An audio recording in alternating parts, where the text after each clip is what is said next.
When this guy comes home, he sees his door spray painted like shit, with only a single note saying, "Rooftop." He walks up there and finds a bunch of bullies who dared to come here. They also dragged his high school friend with them. They beat him so badly that it's hard to even call that mess a face anymore. Our boy gets really angry and asks how they can even call themselves humans. But they just joke around about the death of his sister who fell from this roof a while ago. That's their last mistake. They rush to kill our boy, hoping their numbers will help them. But they move like a bunch of idiots, trying to climb the stairs all at once. Lee Ah-jin jumps right onto the roof with a superhero landing and rushes straight for their leader. That bastard doesn't even have time to react and instantly gets his head crushed by a knee. The other thugs are shocked by how fast our boy is, but they're still stupid enough to attack again. Lee Ah-jin dodges the first baseball bat strike and knocks the guy out with a punch. At that moment, another thug almost gets him from behind, but he clearly sees the attack and blocks it. The baseball bat shatters, leaving the thug speechless. He just wets his pants when he sees the look in our boy's eyes. Then Lee Ah-jin picks up a broken piece of the bat and threatens to kill him. The thug immediately starts begging for mercy. Lee Ah-jin spares him and tells those losers to get lost. The main thing is that he saved his friend now. Yet he regrets that back then he failed to save his sister, and now he's determined to do everything to get revenge on the bastards who were behind her death. At the tender age of 17, Lee Ari had captured the hearts of many with her innate talent in K-pop. She was a sensation throughout the industry. However, as you know, such a meteoric rise attracted just as many haters who wanted to pull her down just as fast. Scandalous rumors about her being involved in debauchery and violence started to spread all over social media, and her rising fame became the noose around her neck. Her agency kicked her out in light of the allegations surrounding her. With her career destroyed, the girl was devastated. So much happened in such a short amount of time that there was no room for her to cope with it all. Unfortunately, that was just the beginning of what awaited her. The fire that surrounded her also began to engulf the people around her. Her brother and mother became innocent casualties of her catastrophic downfall. In school, Lee Ah-jin was constantly looked down upon and bullied because of his sister. Specifically, Kwak Gitai was the ringleader when it came to the torment. It goes without saying that Lee Ah-jin hated everyone who wrongly accused his sister of acts she never committed. Even though he tried his very best and fought against the bullying, deep down he was just as powerless as his sister against the unfairness and cruelty of this society. Over time, his sister became more and more paranoid. The only thing she could do was stay locked away and soak up all the vitriol scattered across social media. Eventually, she hit her breaking point. She could no longer stand to watch her family taking heat because of her. She climbed up the apartment building and decided to attempt the unthinkable, claiming her own life. Instead of helping, people gathered around the building and started recording to capture this sensational viral moment. Ah-jin ran back home after watching the live stream, intent on saving his desperate sister. Cruelly, the drama seekers intentionally blocked Ah-jin's path, refusing to let him enter the building to keep him occupied. Ah-jin knocked the fuck out of the person hindering his path and screamed at all the cameras facing him. But it was all too late. He watched his sister come tumbling down off the building, her body hitting the ground with a ghastly, splattering thud. The sight of this harrowing tragedy was a feast for everyone standing there with cameras, ready to live stream it all. While it was entertainment for some, it was a day of reckoning for her family. After the funeral, her memorial altar was a ghost town, occupied only by her devastated brother. The public believed she deserved to die, so mourning her death was seen as an unnecessary waste of time. Her death left her brother with a deep wound in his heart. He was disgusted with himself for not being able to protect her. But then again, time waits for no one, and 2 weeks flew by just like that. Back at school, in the classroom, the buzz surrounding Ari hasn't died down. Though the students hesitate to talk about it out loud, especially when Ari's brother is sitting right behind them, one guy doesn't see anything wrong with running his mouth. Ah-jin's haunted expression doesn't change. He merely stands up and leaves the class. Even the other students find his despondency rather concerning. As Ah-jin walks down the corridor, he is spotted by the same bullies who always loved to trash him for his deceased sister. Since they were feeling bored and running out of cash, these bastards found the perfect plaything to cash on. Meanwhile, Ah-jin is standing under the vast sky, right near the roof's ledge. His exhausted eyes and pale skin betray the fact that he still hasn't gotten over his sister's traumatic death. His mind is clouded with all sorts of doubts, and he can't stop questioning himself on how and where he failed. Perhaps if he had arrived a little earlier, would he have been able to save his sister? His train of gloomy thoughts is suddenly interrupted when those same bullies smash an empty juice box into his face. The redhead is Min-jae, here to record the scene, while his scumbag friend, Gitai, is there to harass our boy. Actually, scratch that. In the previous sentence I mentioned that his train of thought was interrupted. I was wrong. Those bullies are literally invisible to him as his mind is still drowning in its own misery. Gitai the bastard walks forward and proceeds to slap the boy in an attempt to provoke him. Seeing that Ah-jin isn't reacting despite getting assaulted twice, the bully delivers yet another stinging slap across the boy's face. Yet, even that painful sting wasn't enough to wake Ah-jin from his thoughts. Noticing the lack of response, the goon gets ticked off and consequently unleashes a punch right into the boy's gut. The bastard continues to pummel Ajin's face, treating him like a fucked up piñata. Our boy continues to take every hit without resistance, as if he is immune to the damage. Someone weak like him doesn't have the right to live or to have been born. At least that's what Ajin's traumatized mind concludes. Simultaneously, the redhead continues to record the brutal beating the boy is taking. Once he's got a good length video, he decides to call it a day. He is certain that just these few minutes of footage hold viral potential, meaning free money is ahead. Gitai, however, insists on continuing a little more since he was having fun. But his redhead boss orders him to retreat, noting that in the era of doom scrolling, no one watches full-length videos. After all, Gen Z has the attention span of a hamster. It seems Gitai has no choice but to withdraw for now, though he does so after a brutal and flashy kick right to our boy's guts, causing him to stumble back a few feet. With that, they leave the beaten and broken boy alone to drown in his sorrowful existence. A while later, we see Minjae sending the video to someone high up in their hierarchy, expecting to score big this time. Even the goons are excited about what they're going to do with the new money they are about to score. Gitai decides he wants to spend it all on girls and partying. However, his hopes to satisfy his lust are dashed as soon as he gets smacked upside the head by Minjae. His boss isn't willing to pay shit if he acts like a punk. Gitai somehow swallows his bubbling frustration and promises to be a better human being. The scene then pans over to a baddie walking down the corridor, attracting all eyeballs to her heavy chest and thick thighs. She walks past Minjae and his goons, ascending the stairs to the roof. It seems like it's the first time they have seen this girl, and given how hot she is, they are wondering how they were unaware of her existence before. Minjae tasks the fatty, who is also called Bagan, to dig up everything about her. Back to our beaten-up protagonist. His attention is instantly grabbed by the sharp voice of that baddie calling out his name. She towers over him, annoyed by his pathetic state. Upon asking who she even is, the girl lashes out further. The introductions are irrelevant. What matters most to her is why he has totally surrendered to the very bastards who ruined his sister's life. That statement of hers actually serves as a wake-up call to him. We then cut back to Minjae standing in a secluded side of the school. He is busy questioning his boss, asking if he enjoyed the video of Ajin. Contrary to what the redhead was expecting to hear, his boss explodes in a full-blown tirade. Watching someone getting beaten up isn't exciting anymore, meaning the video won't make any headlines. Minjae insists on a little compensation since he claims he had to go through a lot to film that video. But his pity party doesn't work against his equally scummy boss, who demands he record something worth uploading if he actually wants to earn money. Suddenly, his privacy is invaded by the blue-haired baddie we saw earlier. He gets scared the moment she questions him on how much he sold that video for. The guy is too paralyzed to utter anything. Before we proceed further, let's take a step back and learn what she discussed with our boy on the rooftop. When she lashed out at Ajin for not standing up against the people who wronged his sister, the boy snickered. He found it ironic that she was expressing concern about his situation. Where had she been when his sister was being wronged by the very people she speaks of? To Ajin, she is just another one of them who stood in the background and watched his sister suffer. After the boy's blow-off, a moment of silence followed, ending with the girl leaving. Even though she had a lot to say, she decided to wait for the perfect time to lay it all out. Later we find her alone, reflecting on Ajin's situation. She is pretty darn certain that what happened to Lee Airy will soon happen to her brother. She has seen that Ajin is a boy with true grit, given how he fought against those scummy filmers on the day of his sister's death. What she is trying to say is that Ajin isn't getting bullied because he is weak, but because someone is intentionally making things worse for him. The closest suspect she has is that redhead boy. By following him, she figured she could find out what the hell is going on. That's how she ended up spooking him while he was busy talking to his boss regarding Ajin's latest video. She intentionally wraps her arm around his neck continuously to put him in a psychologically vulnerable situation. Given she is interested in knowing the price, he is willing to sell the info to her. Upon her interrogation of how much it costs, the boy quotes 500.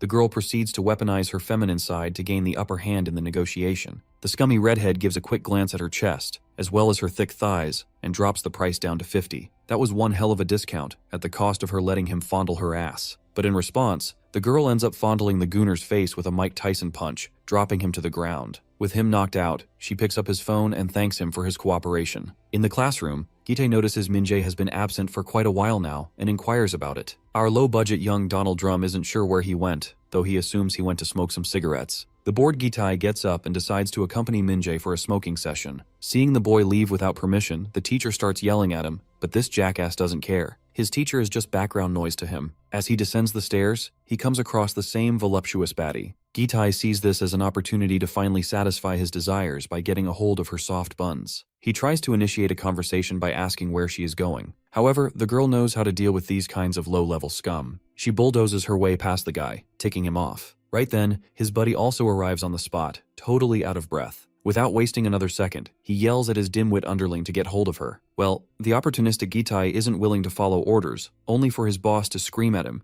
Gitai promptly begins dashing, but not before making it clear that he expects money as compensation. As he approaches the girl and extends his filthy hand to grab her, she uses her ultra instinct to slip away like a wet noodle. With her out of the way, the Gooner boy becomes a victim of his own momentum and tumbles down onto his face. To rub a little salt in the wound, the girl begins to take pleasure in his pathetic state, causing the already impatient bull to lose his composure further. He promises to kill her, a dialogue that sounds like the joke of the century to her ears. From the other direction, Min-jae comes marching forward, thinking he could catch her off guard. But the girl is quick on her feet and jumps out of the building via the window. Min-jae is enraged at his goon for failing to catch a literal girl, even though he himself literally got smacked by that very chick. Nonetheless, they both jump off the building and start chasing her. The moment she takes the turn to the other side, everything changes. The woman literally pulls her Hayabusa out of thin air. This unexpected turn of events scares the fuck out of the goons. They immediately scatter and duck away before that hot tire leaves a burning mark over their asses. The woman breaks with style and flashes Min-jae's smartphone, which she still possesses. Min-jae isn't even thinking about his phone. The absurdity of the situation has taken him by complete shock. Cutting back to our boy, he is walking past the corridor with the same dejected face. He comes across his teacher, simply bows his head, and walks past him. Then there are all these students standing there, whispering among themselves. They feel uncomfortable having this blight around them. If only he could transfer out of this school and let them catch some air, because his pathetic presence is suffocating. These guys even speculate that he was also involved in his sister's death,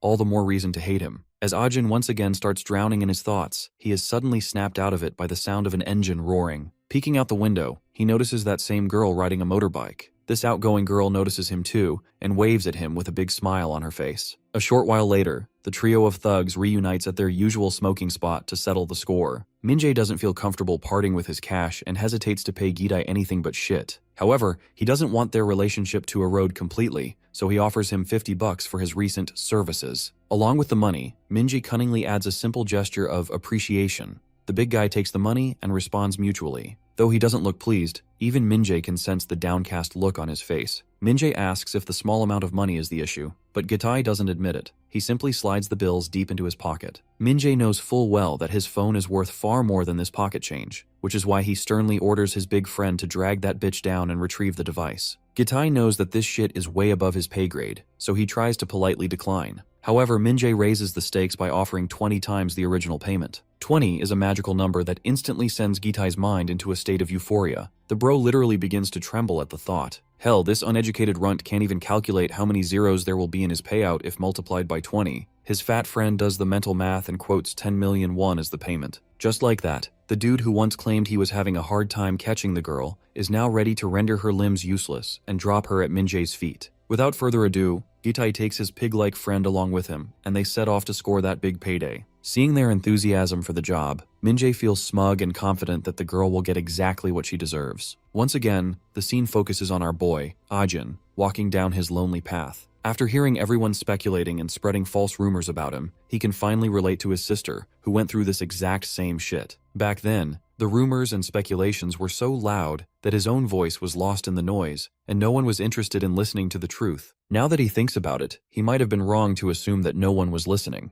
That busty chick is perhaps one of the few who noticed the injustice. Before he can unravel this epiphany further, he is smacked by Bagan from behind. The goon flashes his phone screen and demands to know the whereabouts of the girl. Of course, Ajin identifies the woman, but he isn't sure where she is right now, and he remains honest about it. But the fatty isn't buying it. He clearly saw her heading to the rooftop, so it goes without saying that she ran into him. Ajin remains in cold silence while Bagan continues to pester him for answers. Then again, Ajin's response remains the same. This load of shit then tries to get all chummy, claiming that Gitai intends to apologize to him in person and wants him to tag along for a short while. Rather forcefully, the low-budget Donald Drum eventually drags the unmotivated Ajin along with him. A short while passes, and we see the fatty feeling totally livid because his friend is already running late. In the meantime, he offers a cigarette to our boy, but Ajin is too tired for this nonsense and begins walking away in the opposite direction. Bagan tries to convince him that Gitai will be here at any moment, but Ajin isn't willing to make a U-turn despite the insistence. This gets the tub of lard totally riled up, and he starts crossing the line. Ajin doesn't appreciate his aggression and glares at him with bloody intent. Bagan fails to read the room and takes Ajin's anger as a bluff, thinking he is just trying to act tough. The bastard goes as far as to spit right onto the broken boy's face before attempting to launch a punch. Contrary to what you might have thought, the fatty's ass is saved by that same hot chick. Her sudden interruption startles him, but what is more startling is that she is the very girl they had been looking for. This unsuspecting, harmless-looking woman turns into a wild beast and delivers a crushing punch to the fatty's face, leaving blood gushing out of his mouth. That one punch alone leaves Bagan in the dust. Seeing this turn of events, Ajin is forced to reckon with why she continues to follow him. First of all, the girl makes her intentions clear. She isn't into him. She is just trying to fill the void of loneliness left by misery. Ajin wants her to cut the crap and reveal her main agenda. But before the girl can say anything, a filthy bastard snipes her from behind, delivering a crushing hit to the back of her head that causes her blood to splatter everywhere. That single headshot leaves her tumbling to the ground, while the bastard who executed this scummy attack feels annoyed that his weak wooden rod shattered into splinters upon impact. It's not just one goon. There is an entire entourage of lowlifes, all here for one purpose only. The one leading the charge is Gitai, who snickers like a hyena watching the girl down for the count. One guy helps Bagan get back on his feet. His friends are glad for baiting the bitch all the way here, while Bagan feels glad that his hunch was right. Ajin is somehow related to this woman they just smashed. Moving on, they decide to drag her to their hideout for a little fun, clearly not registering the possibility that our boy could even pose a threat to them. They might not know it, but a storm has started to brew. Ajin is losing his shit watching the girl on the floor. That's good news for us, but bad news for these messed up high schoolers. The dumbbell Gitai thinks it's safe to get closer to our boy and puts a friendly hand on his shoulder. While apologizing for what he did to him on the rooftop, the bastard plants his nasty foot onto the baddie's soft thighs, getting excited as he feels the give of her flesh. However, the emotions our boy is feeling are quite the contrary. Gitai poses a curious question, wondering if he knows this chick. Our boy's answer is quite predictable, a kind of response Gitai didn't like. In response, Gitai launches a ballistic punch right into Ajin's gut that literally squeezes the poor boy's lungs up to his throat. That single ballistic missile was enough to make our boy double over on the ground. Gitai the bastard isn't willing to back down unless he hears the response he wants. Ajin seems to be hitting his breaking point, and the terrifying look on his face clearly says it all. Gitai finds this boy's confidence rather annoying and delivers another jaw-smashing punch for giving him that cocky look. The assailant continues to pummel his victim with kicks and punches. Even his friends think that Gitai is crossing the line with the severity of the beating. They actually fear the kid may not survive these grueling few minutes. However, since the fatty had seen Ajin get pummeled to a pulp before, he isn't sure if this is enough to actually kill him. Cutting back to Gitai, he grabs the broken kid by the collar and demands to know about the chick. Much to Gitai's annoyance, our boy snaps back with a solid "fuck you" and keeps denying any affiliation with the woman. His brazen response only earns him yet another face smasher, a punch hard enough to crash Ajin right beside the girl. Gitai then orders his underlings to take the girl as well as swipe the phone she has stolen. As she lays there motionless, one dickhead lifts her up like a sack of potatoes, while another finally finds the phone they had been looking for. Seeing this, Gitai gets excited, thinking they are about to hit the jackpot. Even the fatty is losing his shit over the millions of won Minjae had promised them. However, their happiness is short-lived because they have fucked up big time. The one carrying the girl reports that she has stopped breathing. This news comes as a massive shock to everyone standing there. The atmosphere, once charged with positive energy, has expired into despair. They know that if she is dead, they are fucking dead too. The one holding the girl panics hard and dumps her out of his hands. The other goons are also panicking, wanting Gitai to do something, otherwise doom awaits them. Gitai feels annoyed by how pathetically they are responding to the situation. They are bitches, not gangsters, panicking over mere speculation. For all Gitai cares, it's impossible to kill someone with just a single strike. He suggests they check her themselves if they have any doubt. The Gooner fatty's heart gets pumping hearing this, and he takes the responsibility to check if she is alive. However, Gitai wants to do this divine work himself, so he shoves the pathetic fatty aside.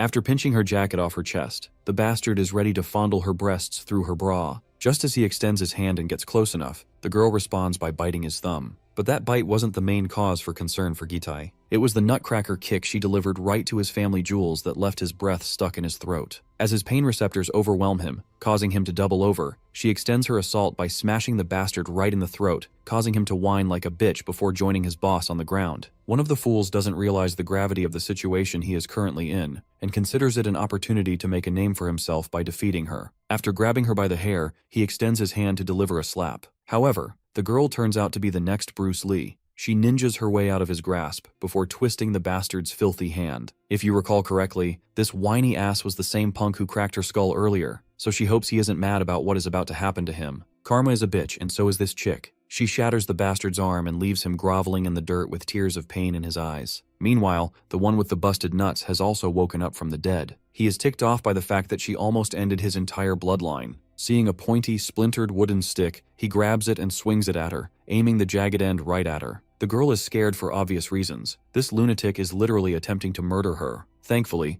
Ajin smacks the goon's head with a fire extinguisher, literally knocking him out with that single devastating strike. Once the goon god is down for the count, his equally goonish buddies are shocked out of their minds. Since there are only 2 people they have to deal with, their numbers give them confidence, and they charge forward to take our duo down. Ajin isn't fucking around anymore. He pulls the pin and puts the fire extinguisher to use, suffocating those bastards in thick CO2. Taking advantage of the low visibility, the duo pulls themselves out of the smog and starts walking in the opposite direction while supporting each other. The girl is exhausted, not sure if she can run any faster with her cracked head. Luckily, her car was just around the corner. After getting into it, she gestures for Ajin to get inside. That's how they both manage to rendezvous and escape the place in her sleek Mercedes AMG. Ajin is still shocked by this unexpected turn of events, wondering if she even has a license. To keep her introduction simple, she introduces herself as a cyber wrecker, a term that clearly flies over our young man's head. With blood trickling down her head like a broken tap, she doesn't seem to be in perfect condition to entertain his questions. Still, she elaborates that her kind is called drivers in this industry. Ajin mistakes her meaning, assuming she is merely here to further surveil and interrogate the family of the idol to get more headlines.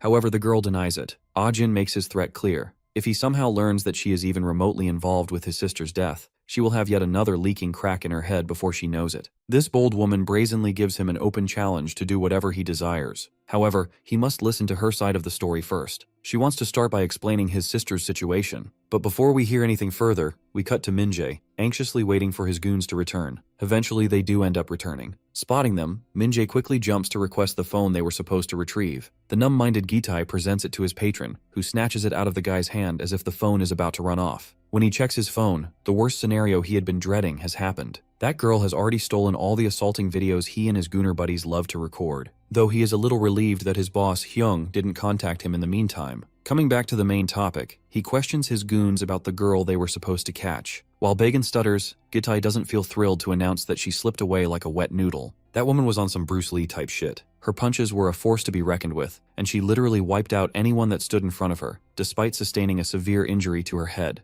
This revelation makes Min-jae snicker. No wonder these guys look like fucked up piñatas used as punching bags. Bagan tries to warn his non-serious boss that they aren't talking shit. That woman seriously had some slick moves up her sleeve. All it took for her to knock this pig down was a single punch, so he knows that the woman is dangerous. Min-jae takes a moment to reflect on their miserable situation. A girl popped out of nowhere in their school, then she pulled out a Hayabusa, then she beat the fuck out of everyone. All this sounds like the messed up script of some Korean melodrama. While Min-jae is unable to tame his laughter, his goons further expand on the details, noting that Lee Ah-jin seems unacquainted with the chick. Even Bagan thinks that it does indeed sound like some flop script of a low-budget Bollywood movie. But everything is true. Min-jae barks at them to send every picture or piece of visual evidence they possess of that chick. Once Min-jae sends everything to his boss, he tries to contact him. He is sure that they are going to hit big with this woman. Back to our duo, cruising down the road in her car. The girl questions him if he knows the NewTuber who began posting all the wrong stuff regarding his sister. Just for context,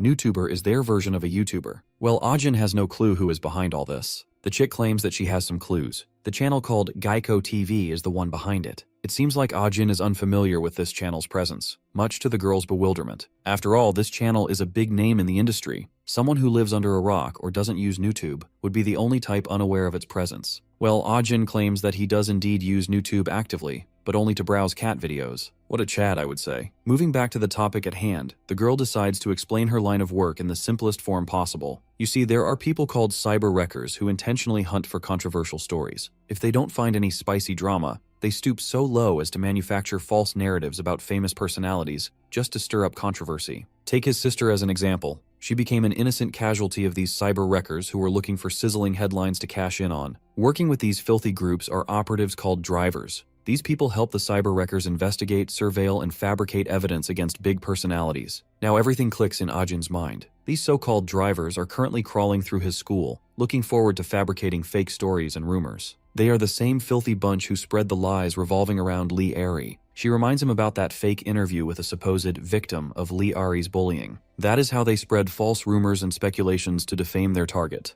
After learning that the scum of the earth is in his school right now, he wants this chick to help him locate them because he desperately wants to squeeze the life out of them with his own bare hands. We then cut back to Min-jae having a phone call with his big boss, Junggu Hyung. He has sent the chick's photos to him. Taking a look at the boss in question, bro looks like a final-level Yakuza boss. Min-jae further expands on the details, highlighting that she recently popped up in the school and approached Lee Ah-jin. Hearing this, the boss is sure that shit is about to get real. This time, instead of letting his whiny lackeys handle the situation, he decides to step in and deal with that bitch personally. For that, he orders his lackey to prepare plus-sized school uniforms. Min-jae quickly responds positively, ready to follow his boss's command. Bro is on cloud 9 knowing his boss is stepping up personally. He is sure as hell that the bitch is as good as dead. Even his goons are startled to see that satisfied, sinister grin on his face. They too are sure that Min-jae must be scoring quite big for him to celebrate the moment like this. Somewhere in a secluded area, Ajin and the chick arrive at a mansion. The girl proceeds to get inside, while our boy follows suit, though he feels a bit reluctant to walk right into someone else's private property. Seeing his hesitation, the girl wholeheartedly welcomes him into her home, wanting him to be comfortable. Witnessing the grandeur of the place, anyone would be starstruck and rethink their situation, and our boy is no exception. The girl is very exhausted and reclines back on the couch lifelessly, letting her body rest. Ajin suddenly notices something interesting. There is a portrait of a happy family of 3, which also features this chick. This clearly means it's her and her family in that picture. Naturally, the boy wants to know if this house belongs to her. The girl responds positively, though she wouldn't call it her residence. For her, this is just a backup, a safe house nestled within the mountains, away from prying eyes. It serves as a good hiding spot. The boy is still staring at the portrait of the once happy family, making the girl believe that he is simply captivated by her cuteness. The boy remains silent even at her teasing, much to her annoyance. The girl doesn't like how he is treating her and acting like the adult, even though she is the older one here. Annoyed, she starts choking him, wanting to show him who is calling the shots. Bro is fed up with her bullshit and yanks her the fuck away, leaving her crashing onto the ground. As she writhes in pain, my guy explodes in a full-blown tirade.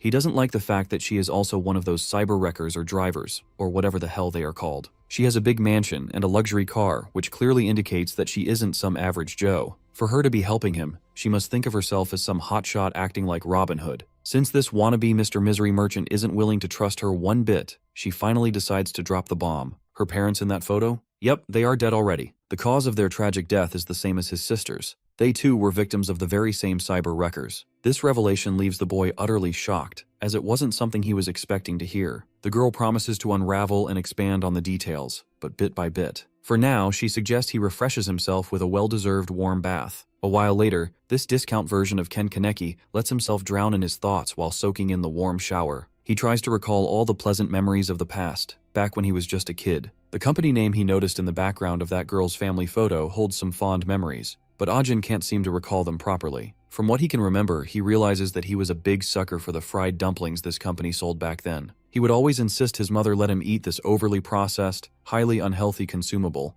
but she always showed resistance. There was once news that exposed how these dumplings were produced using expired food leftovers. Since he had been craving dumplings so badly, she promised to fetch some handmade ones. Even though his little sister was just as small and adorable as him, she expressed traits of maturity beyond her years. She knew that what her brother liked was total trash, a comment that infuriated our little protagonist back then. The news about that company using expired ingredients for their products was all over the place. The scandal caught so much fire that the owners of that company preferred taking their own lives rather than living under the crushing weight of society's pressure. And those owners were that chick's parents. A while later, we once again catch a glimpse of the girl, chugging down beer and refreshing herself with some snacks after a satisfying bath. Our boy joins her and grabs a dumpling to eat. Seeing how he just started eating without asking for permission, the girl assumes that he must like dumplings a lot. Well, that's true, and Ajin doesn't hesitate to admit it. Pushing the conversation further, Ajin brazenly demands she teach him those slick moves she knows. He wants to become a pro fighter like her and exact revenge against those bastards who wronged his family. The girl likes his spirit but wants him to realize that he isn't alone in this. After all, she shares the same goal, the same destination, and the same intentions. And so far, she hasn't achieved her goals either. Ajin doesn't realize what she is trying to say. The girl decides to state it bluntly. It's not just his revenge, it's their revenge, and they will be in this together from this point onward. Once again, Ajin is clueless, not knowing how their partnership is going to work. The girl decides to act as his shield, while he will act as her ultimate weapon. She wants him to become her sharp spear, while she, being the shield, safeguards them from the oncoming assault of arrows. Ajin will be the assailant who shreds his enemies to pieces. Well, as far as Ajin is concerned, if the enemy decides to pull out guns, they are as good as cooked. Of course, his obtuse response cracks the hell out of her. Ajin apologizes for the little joke he made. He understands the implications, and isn't that useless. Both goofballs go on like this for the entire night. Honestly, this is the first time Ajin has felt alive ever since his sister's tragic death. He also understands what this girl is going through and what her intentions are. The doubts he once harbored against her have now diminished. It's almost midnight, and we find Minjae still busy planning their next course of action with his lackeys. He assigns his dim-witted underlings the task of luring that girl right to Junggu Hyung. However, Gitai indirectly shows his reluctance and objects to Minjae's idea. He suggests another, easier way of dealing with it. Of course, this gets the ignorant and arrogant Minjae all riled up. He hates how his dog is trying to correct his master. Just as he is about to punish his underling by striking him, Gitai grabs his angry boss's hand in midair like it's no big deal. Gitai makes it clear that the shit Minjae is asking for is way above his pay grade, and he isn't taking any orders unless he gets the due amount. Still annoyed, the redhead yanks his hand away and promises to pay him the amount he deserves, though he needs some time, since he can only pay once Junggu Hyung transfers some funds to him. Well, Gitai isn't willing to take his patron's word for it. No money, no work, simple as that. For all he cares, Minjae can call this man named Junggu himself. However, Gitai proposes another, safer plan. They should use another method to lure out that chick. Then they can call Junggu Hyung and let him deal with that chick. Minjae protests, as he feels it is irresponsible to call his boss unless they have a very solid reason. Gitai further proposes creating that very situation. If they mess with Ajin, he is damn sure that the blue-haired bitch will come following him. By doing so, they can gather Junggu Hyung as well as our duo at the same place. The next morning arrives, and Ajin is woken up by a phone call interrupting his sleep. Not only is he interrupted, but he finds himself in shock when he learns that the person on the other end of the call is Gitai. What's worse is that the bastard is about to mess with his mother, who is already hospitalized. To prove their point further, Gitai even shares a photo flashing a peace sign next to his mother's unconscious body. This totally flips Ajin's switch. They also demand he bring out his girlfriend, but Ajin is furious beyond limits and hangs up the call. With resentment boiling over, his resolve to take revenge against those cyber wreckers deepens even further. He is willing to become the sharp spear Saori wanted him to be. Back at the hospital, while Minjae is grinding his nails in anxiety, Gitai is also losing his shit because Ajin is late. Minjae is only worried because he feels calling his boss here is a massive mistake. However, Gitai is confident in his plan. Let's not forget about the fatty. He seems to be the only sane person out here, realizing that coming all the way to a hospital to harass someone with a disabled mother is hitting a new low. Right at that moment, the terrifying boss of Minjae, Junggu, arrives in the ward. Not even a second passes before the redhead is bobbing his head down, making sure he is paying due respect to his senior. However, Junggu walks past his underling as he glances around, trying to figure out this setting. For a moment, his eyes land on Gitai, who also bows his head in respect. But the big guy isn't here for this crap and demands to know where that bitch is. The redhead is quick to respond,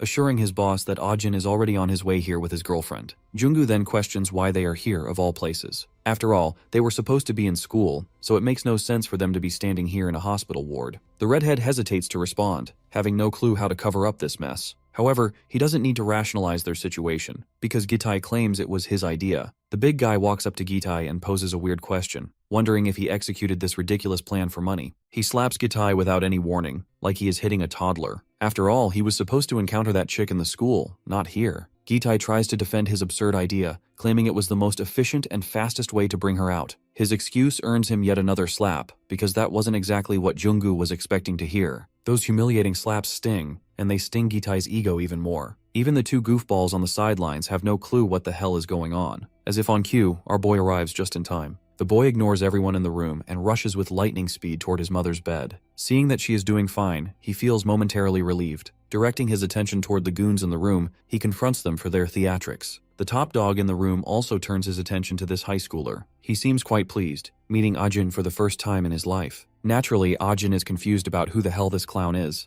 Junggu isn't interested in responding to the boy's queries. Instead, he pulls out his phone and shows Saori's picture, wanting Ajin to respond if he is familiar with the girl. Ajin, on the other hand, is busy battling his own curiosity. Not only is he unaware of this new character, but he also notices that those goons on the sidelines are looking scared shitless for some odd reason. The mystery that these guys are after Saori only makes everything more convoluted. Junggu breaks the silence by pointing out that the chick in the photo is supposed to be our boy's girlfriend. Of course, Ajin denies such a bullshit assumption. Well, that wasn't exactly what Junggu was expecting to hear. Our boy doubles down on what he just said. Gitai, the one who had suggested the idea of that chick being Ajin's girlfriend, starts yelling at our boy, accusing him of lying. Junggu once again wants the kid to confirm if what he is saying is true, and our boy remains unhinged from his stance. However, Gitai continues to accuse Ajin of lying. In order to verify if Ajin is lying, the bastard gives our boy a scary look and threatens him with his mother. Even then, Ajin isn't budging. Seeing this, Gitai shouts even louder, threatening him to start parroting the truth if he wants to live. At this point, Junggu has figured out what is going on. He walks up to Gitai and grabs him by the hair like some fucked up dog, then follows up by delivering yet another devastating cheek clap. That single hit flattens Gitai's cheeks like a pancake, with blood spitting out of his nose. From what Junggu can tell, Gitai knows shit about our boy, and that's exactly what Junggu dislikes about this situation. He hates being deceived and lied to, so he unleashes divine punishment by bestowing a barrage of brain-scrambling slaps that leave everyone's balls climbing up into their throats. The slaps continue until Gitai screams for him to halt. Surprisingly, the beating comes to a halt for a moment, giving Gitai a second to question why he is getting sucked up like this. Junggu releases the grip on Gitai's hair before making his reason clear. It's obvious that Ajin admitted he has no affiliation with that woman, and that's the only reason Gitai earned all that beating. Of course, the bruised and battered dim-witted bully is angry at Ajin, thinking he put him in this tough position. Out of anger, he goes as far as to charge forward with his fist targeted at Ajin. But since Junggu is standing between both of them, he uses his slick moves to slither away from Gitai's oncoming onslaught and then lands a gut-wrenching jab, leaving Gitai doubling over on the ground. With the menace put to rest, Junggu turns to our boy and quizzes him with a million-dollar question. This scary man wants Ajin to ponder the identity of the culprit who killed his sister. Well, that unexpected question forces the boy to think beyond his current situation. The man once again grabs Gitai by his hair and starts beating the shit out of him, all the while forcing Ajin to think about who was behind his mother's hospitalization and his sister's death. These strong questions eventually make Ajin seek answers. Every rumor and every false statement released against Lee Ari, literally anything that she didn't commit, was fabricated by only two bastards. It was Gitai and Minjae, but the one who turned them into soulless devils was this bastard Junggu. He would pay Minjae for fabricating false evidence against Lee Ari, and Gitai was his accomplice who also got a portion of the payment. These bastards were happy to get paid for his sister's blood. Eventually, Junggu gets tired of beating up this human-sized piñata. While our boy has figured out most of the stuff, he still has to figure out one thing. Why did Junggu need a fabricated video, and why did he target his sister in particular? He is dying to have these questions answered. So Ajin musters up his courage and takes his stance against this bastard, wanting him to spill all the beans. For a moment, Junggu feels surprised, then gets amused to see this weakling clown feeling so bold. The overly emotional boy's feelings take over, and he delivers a well-placed punch to the bastard's face. However, as fast as that punch might be, it doesn't do shit against this towering bastard built like a tank. Hell, bro isn't even mad after getting hit. He finds Ajin's attempt rather adorable and pinches his cheek like he is some gullible kid. Even a monster like him realizes that it's not appropriate to escalate things in a patient's ward, and decides to postpone their confrontation for another day. In their next meeting, Junggu promises to quote the name of his sister's killer. But then again, not that it matters anymore, since a powerless kid like Ajin can't do shit. He twirls around to leave, while our boy's ass kisses the ground after he stumbles over himself. Junggu orders his redhead underling to put Gitai into a wheelchair and drag him out of there. With that, the lackey begins pushing the wheelchair occupied by the unconscious body of Gitai. Before exiting the door, Junggu promises to spill all the juicy details once his mother wakes up from her slumber. After all, she too has the right to learn the name of the man responsible for her daughter's death. With those final words, Ajin is left alone with his mother in the ward. Well, not alone actually, because I almost forgot about the fat ass who almost scares our boy to death by poking him from behind. As the scared Ajin turns around, he is greeted by this crying mess of a fat fuck, shedding tears like a humiliated bitch. Ajin strongly reacts to his presence since he is one of the bullies too. The whiny bitch apologizes, claiming he didn't know that the shit would turn into a full-blown mess. In order to explain himself, he begins unraveling his side of the story. One day, when Bagan was just staring at his fangirl account, he was jolted back to his senses by a stinging slap from Minjae. Lately, the girl he was gooning over was none other than Lee Ari, our boy's sister. She was an idol who had just transferred into this school. The redhead didn't understand why this gooner was sniping pictures of someone he couldn't even dream of reaching. As it turned out, the fatty was balls deep into whiz-girl culture, and he was one of the handlers of a fan account. So, it was basically his job to take photos of whiz-girls. He usually received DMs on his fangirl account asking for pictures, with buyers willing to pay 100,000 won for each. He refused to stoop that low since he is a bona fide whiz-girl fan. This was the moment a sinister plan took birth in the redhead's head. It was an opportunity to get rich he couldn't miss, so he threatened Bagan to hand over his fangirl account. 2 weeks passed, and Minjae was keeping a close eye on Lee Ari's every movement. He had thoroughly familiarized himself with her schedule and daily routine just so he wouldn't miss any opportunity to take photos. Lately, no one was requesting Lee Ari's pictures because the previous backlog of images consisted of very similar photos,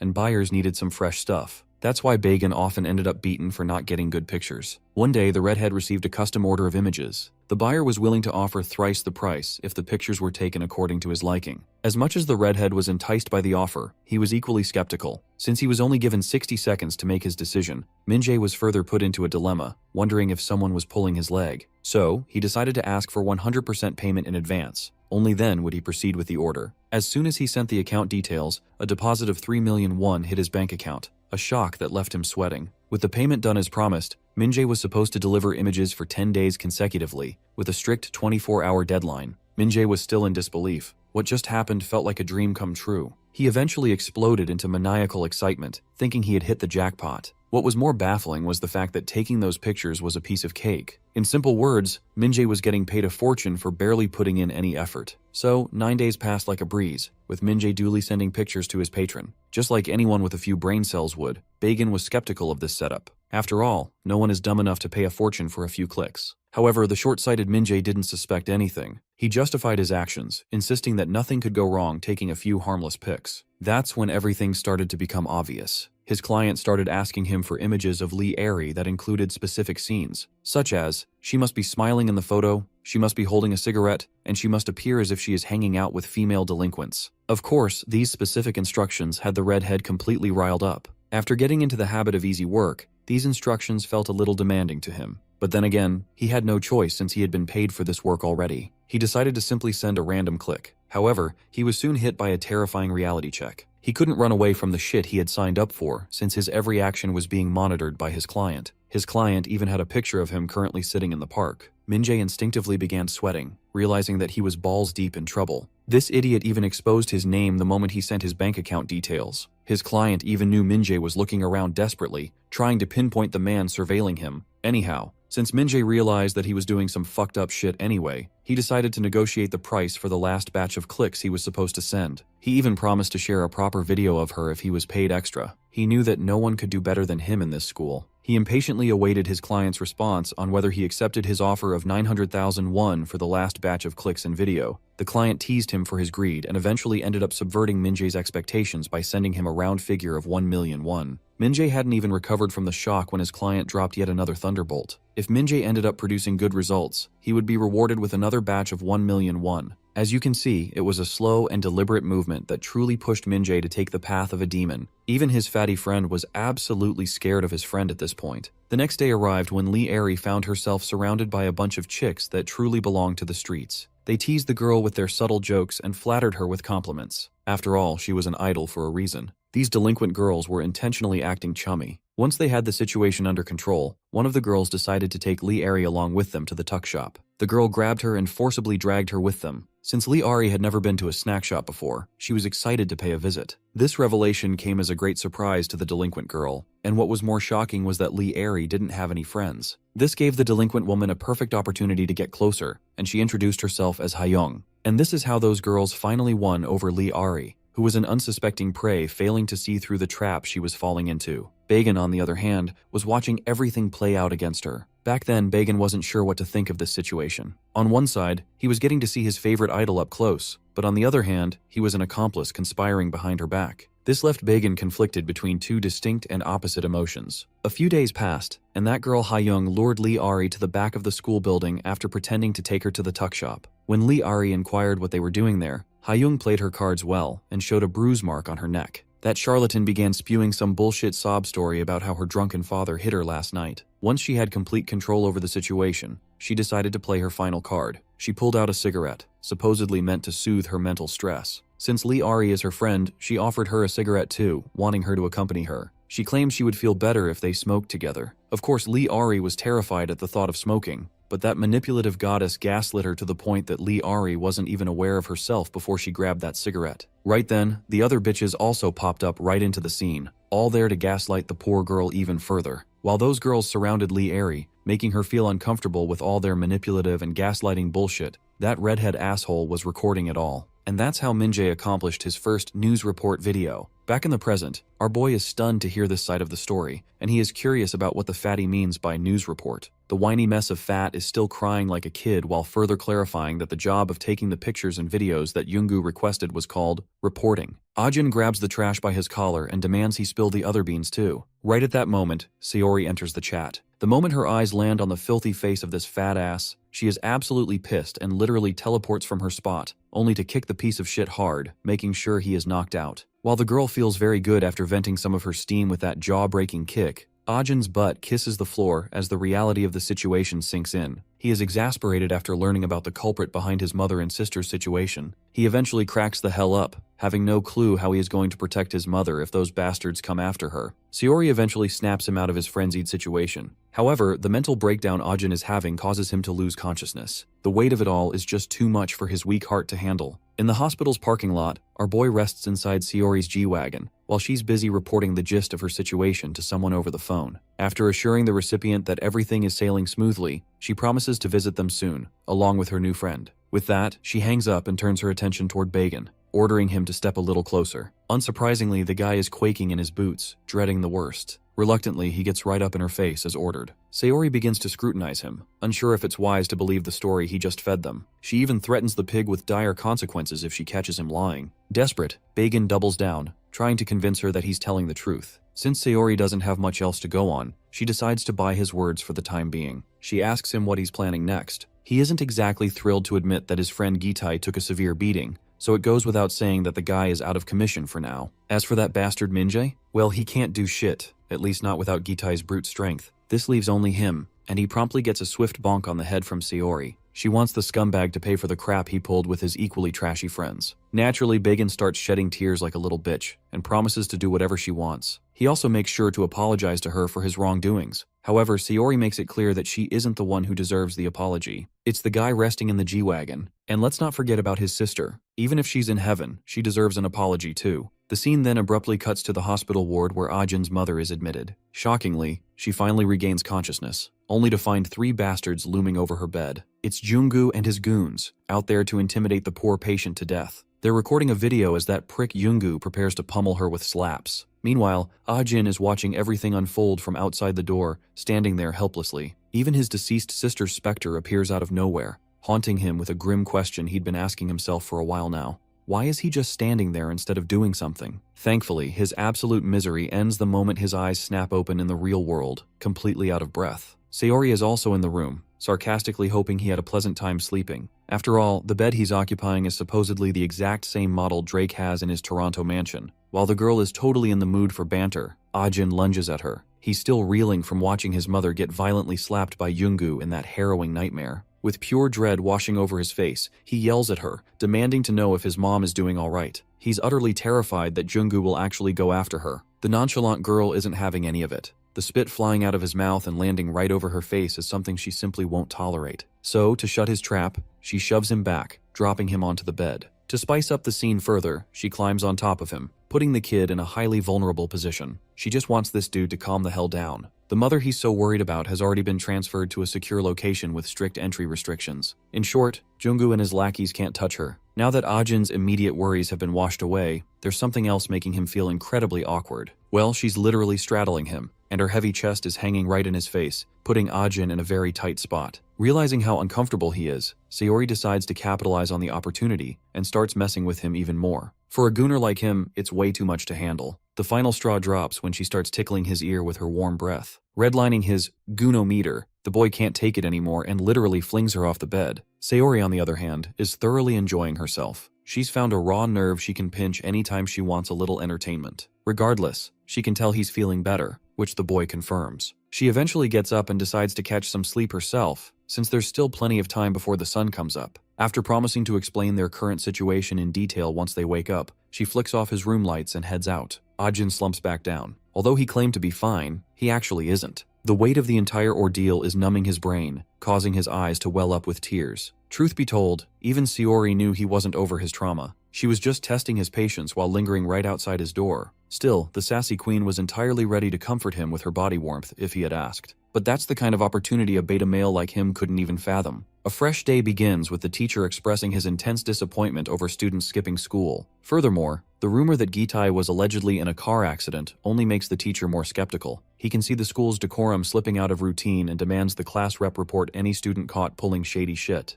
Hearing this announcement of strict surveillance causes Bagan to sweat bullets. Minjae, meanwhile, is completely chill about the situation. Once class ends, Bagan is still trying to process everything, so he's completely scared shitless the moment Minjae clamps a hand over his shoulder. The big guy wants to have a little chat, leaving the poor dude dreading the worst. The scene then transitions back to Sayori's lavish pad, where the two are having breakfast. Mid-bite, Sayori suddenly remembers it's Monday, meaning they're supposed to be at school. She immediately whips out her phone, impersonates Ajin's cousin, and convinces the teacher that Ajin is sick and needs the day off. With his absence excused, Sayori decides to capitalize on the opportunity and teach her Johnny boy something new. That's right, she's going to teach him how to fight against the likes of Junggu, the exact kind of scum who ruined his sister's life. Ajin, however, is already entirely convinced he doesn't stand a chance against Junggu, no matter what he does. The girl quickly reminds him of his earlier conviction, how he literally asked her to teach him a few moves just so he could protect himself. For starters, she plans to walk him through the basics. But before jumping straight into the physical beatdown, she makes sure to drill some theory into him. Slipping into a full-on teacher stance, she hits him with a pop quiz. What exactly do cyber wreckers do? Even Ajin is a little startled to see her completely flip the switch on her mood.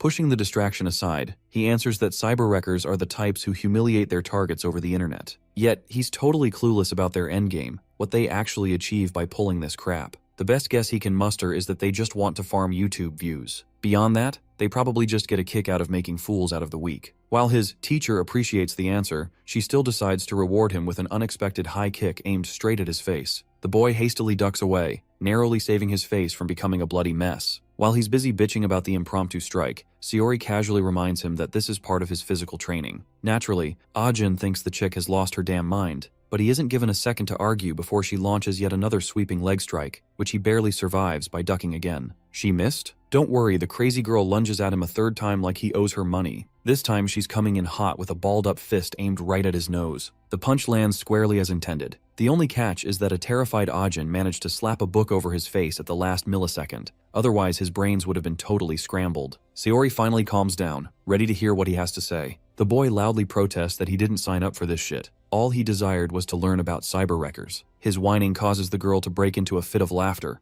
right before she literally jabs him in the face with a perfectly placed strike. The scene then promptly shifts over to Minjae and his fatty friend having a little chat. Bagan drops to his knees, utterly fed up with the whole situation. He wants to resign from his position as a bully and begs Minjae to do the same. Bagan's sincere plea comes off as a hilarious joke to Minjae, who subtly threatens him with the consequences of backing out. Still, the poor guy begs. He's even willing to surrender his entire allowance and act as Minjae's private gopher, just as long as they quit this dirty line of work. Minjae, on the other hand, isn't the least bit thrilled by the idea. Judging by the satanic glare he's giving Bagan, it's crystal clear the poor guy won't be getting an easy out from this mess. We then cut back to our boy Ajin and his messed up nose. From their brutal little game of tag, Sayori has managed to realize one thing. Ajin actually possesses ninja-like reflexes. What he severely lacks, however, is the skill to retaliate with counterstrikes. Ajin doesn't think he's the one with the skill issue. He's convinced her teaching methods are fundamentally broken. Ignoring his complaints, the girl diverts his attention to her laptop screen, wanting him to observe these hyper-optimized video clickbaits that people can barely resist clicking. It's this exact clickbait that funnels massive traffic toward the uploaded videos, and with high traffic comes equally high ad revenue.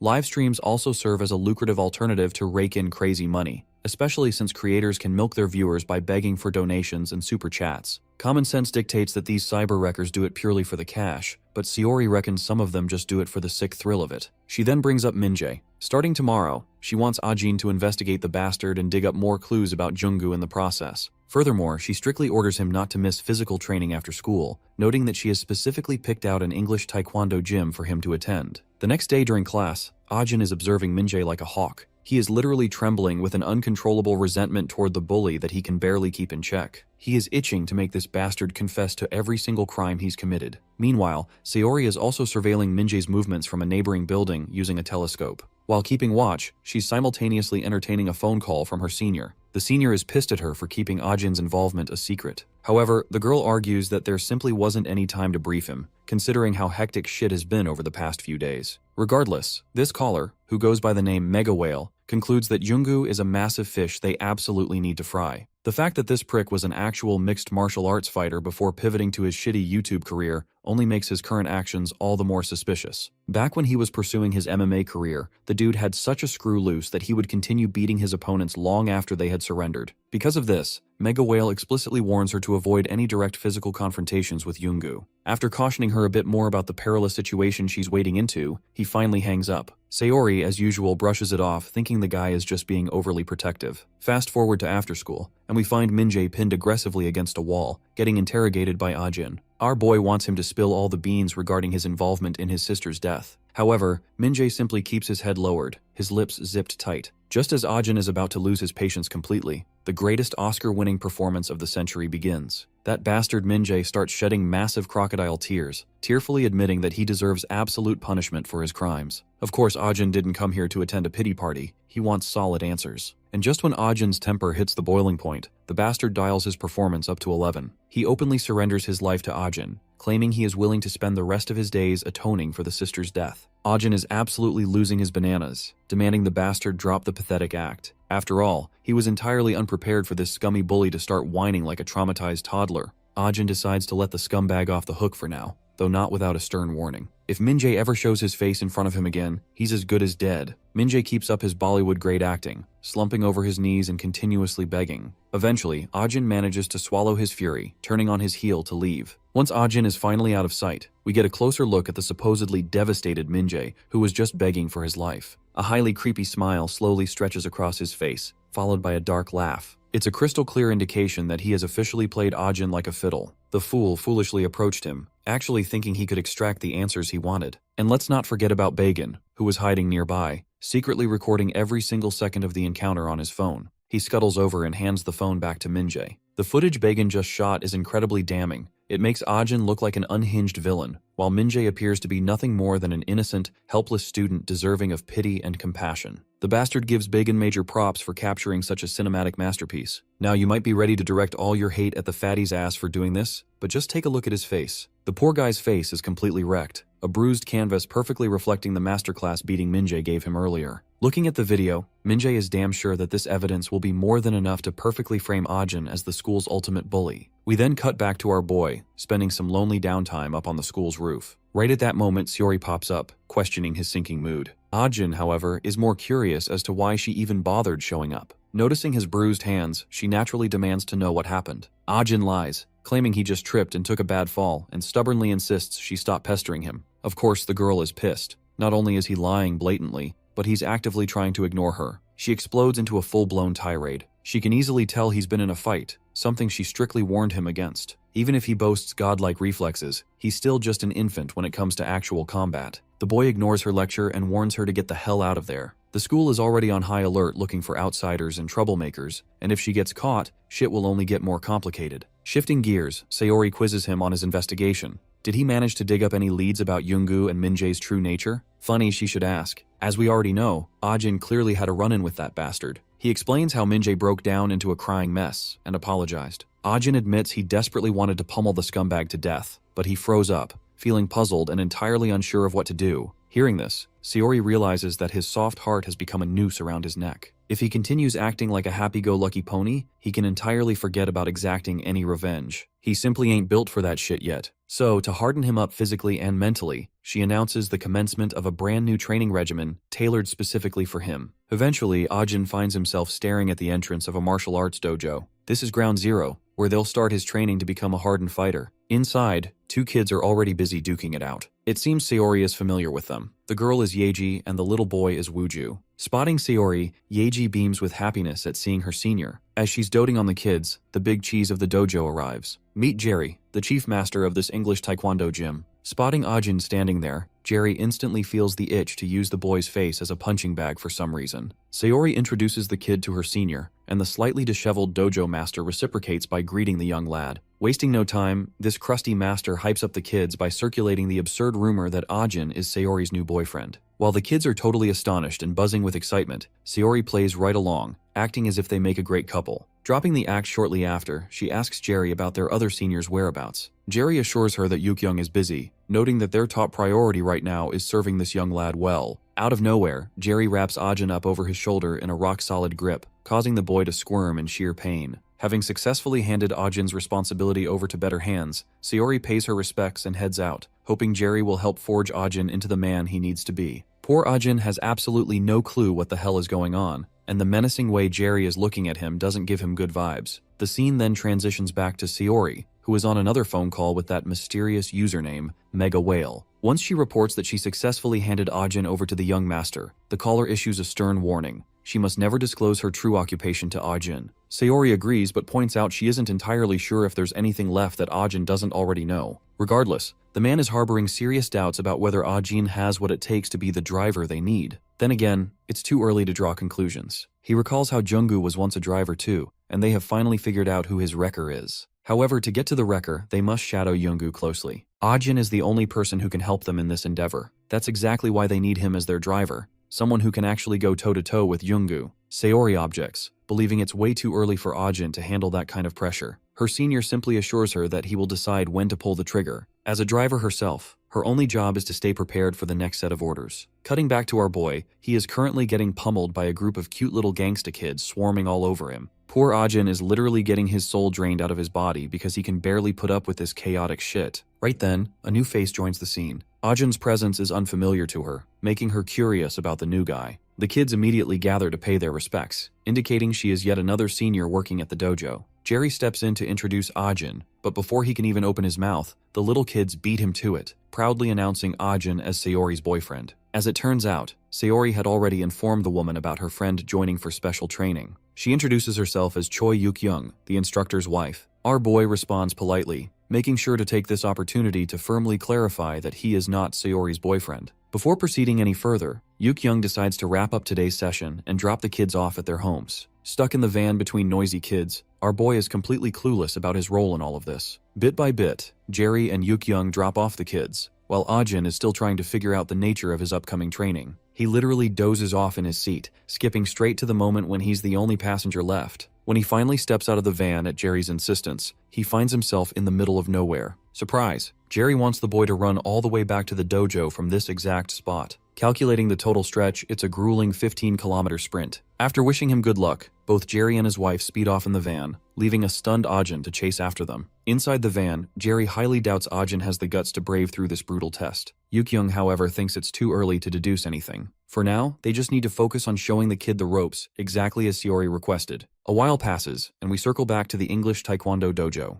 Ajin has miraculously made it, though he is exhausted as fuck. His soul has literally left his body, and he is desperately trying to inhale it back ASAP. The couple, meanwhile, is watching the exhausted kid from a second-floor window, thoroughly enjoying the spectacle. The sight reminds them of Sayori back when she was in the exact same shoes. The moment the kid finally collapses from pure fatigue, Jerry figures he still has a long way to go, so the couple drags his limp body inside. A few moments later, Ajin wakes up and is immediately served water to help replenish and revitalize his fried nervous system. Jerry proudly announces that the kid has officially passed the entry test. They aren't entirely sure why the kid is volunteering to endure this hell to get stronger, but they assure him they are willing to help, as long as he can keep up. Ajin displays nothing but pure conviction and determination. With the doubts cleared, Yuk-young decides to lay out the ground rules before they get into the thick of it. Rule number 1. If Ajin ever feels like giving up, he always has the option to pack up and go home. Rule number 2. Joining this training regimen means Ajin will have to treat this dojo as his new home. Eating, sleeping, taking a dump, Ajin will be doing it all right here. Lastly, he is warned to stay cautious rather than acting reckless. Now that the rules are crystal clear, it's finally time for Jerry to officially welcome Ajin into the Taekwondo family, and thus the grueling routine of daily exercises begins. First and foremost, Ajin puts heavy emphasis on building his stamina. Only then does he shift his focus to building raw strength. But it's not just physical strength that matters. Mental fortitude is equally crucial. And what better way to train that than getting tangled up with those little devils who test his patience to the absolute limit every single day? Nonetheless, Ajin keeps his sanity in check, grinding through this rigorous loop of training day in and day out. A considerably large chunk of time goes by with Ajin basically living the exact same day on repeat. The only difference? He is steadily improving. Back at school, he relaxes on the rooftop, reporting his current progress back to Sayori. The girl is proud of the strides he's made and casually inquires about Minjae. As it turns out, Minjae has been awfully quiet lately. And well, only we know exactly why that is. Taking control of the conversation, he questions her position. The girl is startled by his unexpected inquiry, but responds positively. She is eating and sleeping well. Well, that wasn't exactly what Ajin wanted to know. He was looking for a report on Jung Junggu, specifically whether Seori's investigation had actually led anywhere. He had been keeping an eye on Junggu's YouTube videos, noting that the viewership was starting to run dry. When he questions her the reason behind it, Seori's mood sinks immediately. The realization that he wasn't checking on her out of genuine concern is stinging. Regardless, she satisfies his curiosity by explaining that she is after a much bigger fish, the person pulling Junggu's strings. Ajin acknowledges this and falls silent, while Seori waits for him to say more. Something personal, like telling her to take care? But Ajin is a Sigma. He remains silent, causing her to lashes out, warning him to take his training seriously, or she won't be buying him any fried dumplings. The scene transitions to two schoolboys watching a high-stakes boxing match. One of the fighters is a disciple of someone who was once a student at their very school. As they watch, another student chimes in with concerns regarding Gitai. Rumors are swirling that he still hasn't been discharged from the ICU. One of the boys refuses to believe anyone actually had the grit to hospitalize someone as formidable as Gitai. However, the word on the street is that Min-jae was the one behind Gitai's miserable condition. They assume Min-jae must be some professional-grade fighter to have overwhelmed such a beast. They wouldn't have believed the hype if it weren't for the fact that Gitai was currently rotting in a hospital bed. Meanwhile, behind a secluded corner of the building, Min-jae arrives there. Bagan is also there, serving as a human punching bag who gets slapped for mistakes he never committed. Right now, Min-jae is livid because Bagan arrived late and bailed the previous day. To avoid further wrath from the redhead, Bagan reluctantly reports that the blue-haired girl is still under the radar. This unpleasant truth only serves to anger Min-jae further, triggering another sharp slap. He is annoyed that Bagan failed at the one simple job he was assigned. Our low-budget Donald Drum is intimidated like a traumatized victim, quivering at Min-jae's threatening posture. He begs for mercy, claiming he tried his best, even spending the entire night staking out Ajin's house. Min-jae is finally satisfied and gives his slave an approving smile. Suddenly, Min-jae is called out by the same group that was just praising him. Under the assumption that Min-jae is the next Mike Tyson, one of the guys bows his head in respect, much to his buddy's confusion. The ball licker of the group whispers to his friends to do the same,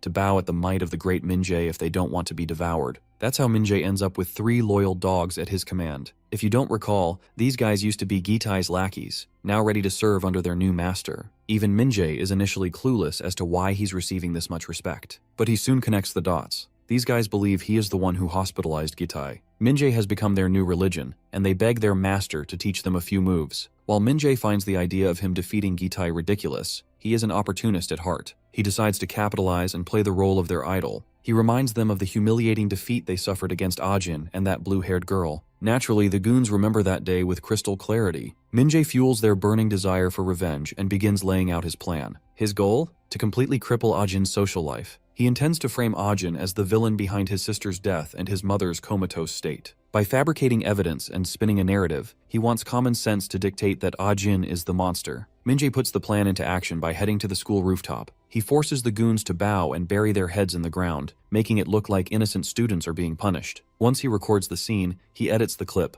photoshopping Ajin into frames where he wasn't even present, making it appear as though everyone is under Ajin's tyrannical command. One of the dim-witted goons doesn't understand how these pictures will help them, but Min-jae confidently asserts that his big boss will take care of it, guaranteeing that Ajin will be brought to his knees. This mention of a big boss only leaves the lackeys more confused. It is suddenly the middle of the night, and the scene transitions to Seori rotting away in her car. Journalism isn't easy, is it? Her phone rings. It's her boss. While the boss wants her to expand her investigation, Seori is exhausted and desperately wants to go home. The boss diverts her attention to the rising subscriber count of the channel Yoongu works for. It's all thanks to the Vegetable Man boxing match video, the same one Min-jae's lackeys were watching. However, because these recent videos are so violence-induced, the viewership is expected to tank soon. Yoongu seems to be running out of fresh content, which means the big boss pulling the strings will likely cut ties with him once he outlives his purpose. Seori's updated task is to figure out the string of characters behind these videos. She acknowledges the order, though she wonders if she can even survive much longer without a shower. She suspects this violent content was produced through a collaboration of multiple YouTubers. During her stakeout, her boss warns her to avoid a direct confrontation with Jung Junggu. Speaking of the devil, she notices Junggu leaving the very facility she's been watching. Panicking, she cuts the call to focus. Peeking through her binoculars, she notices Junggu looks displeased.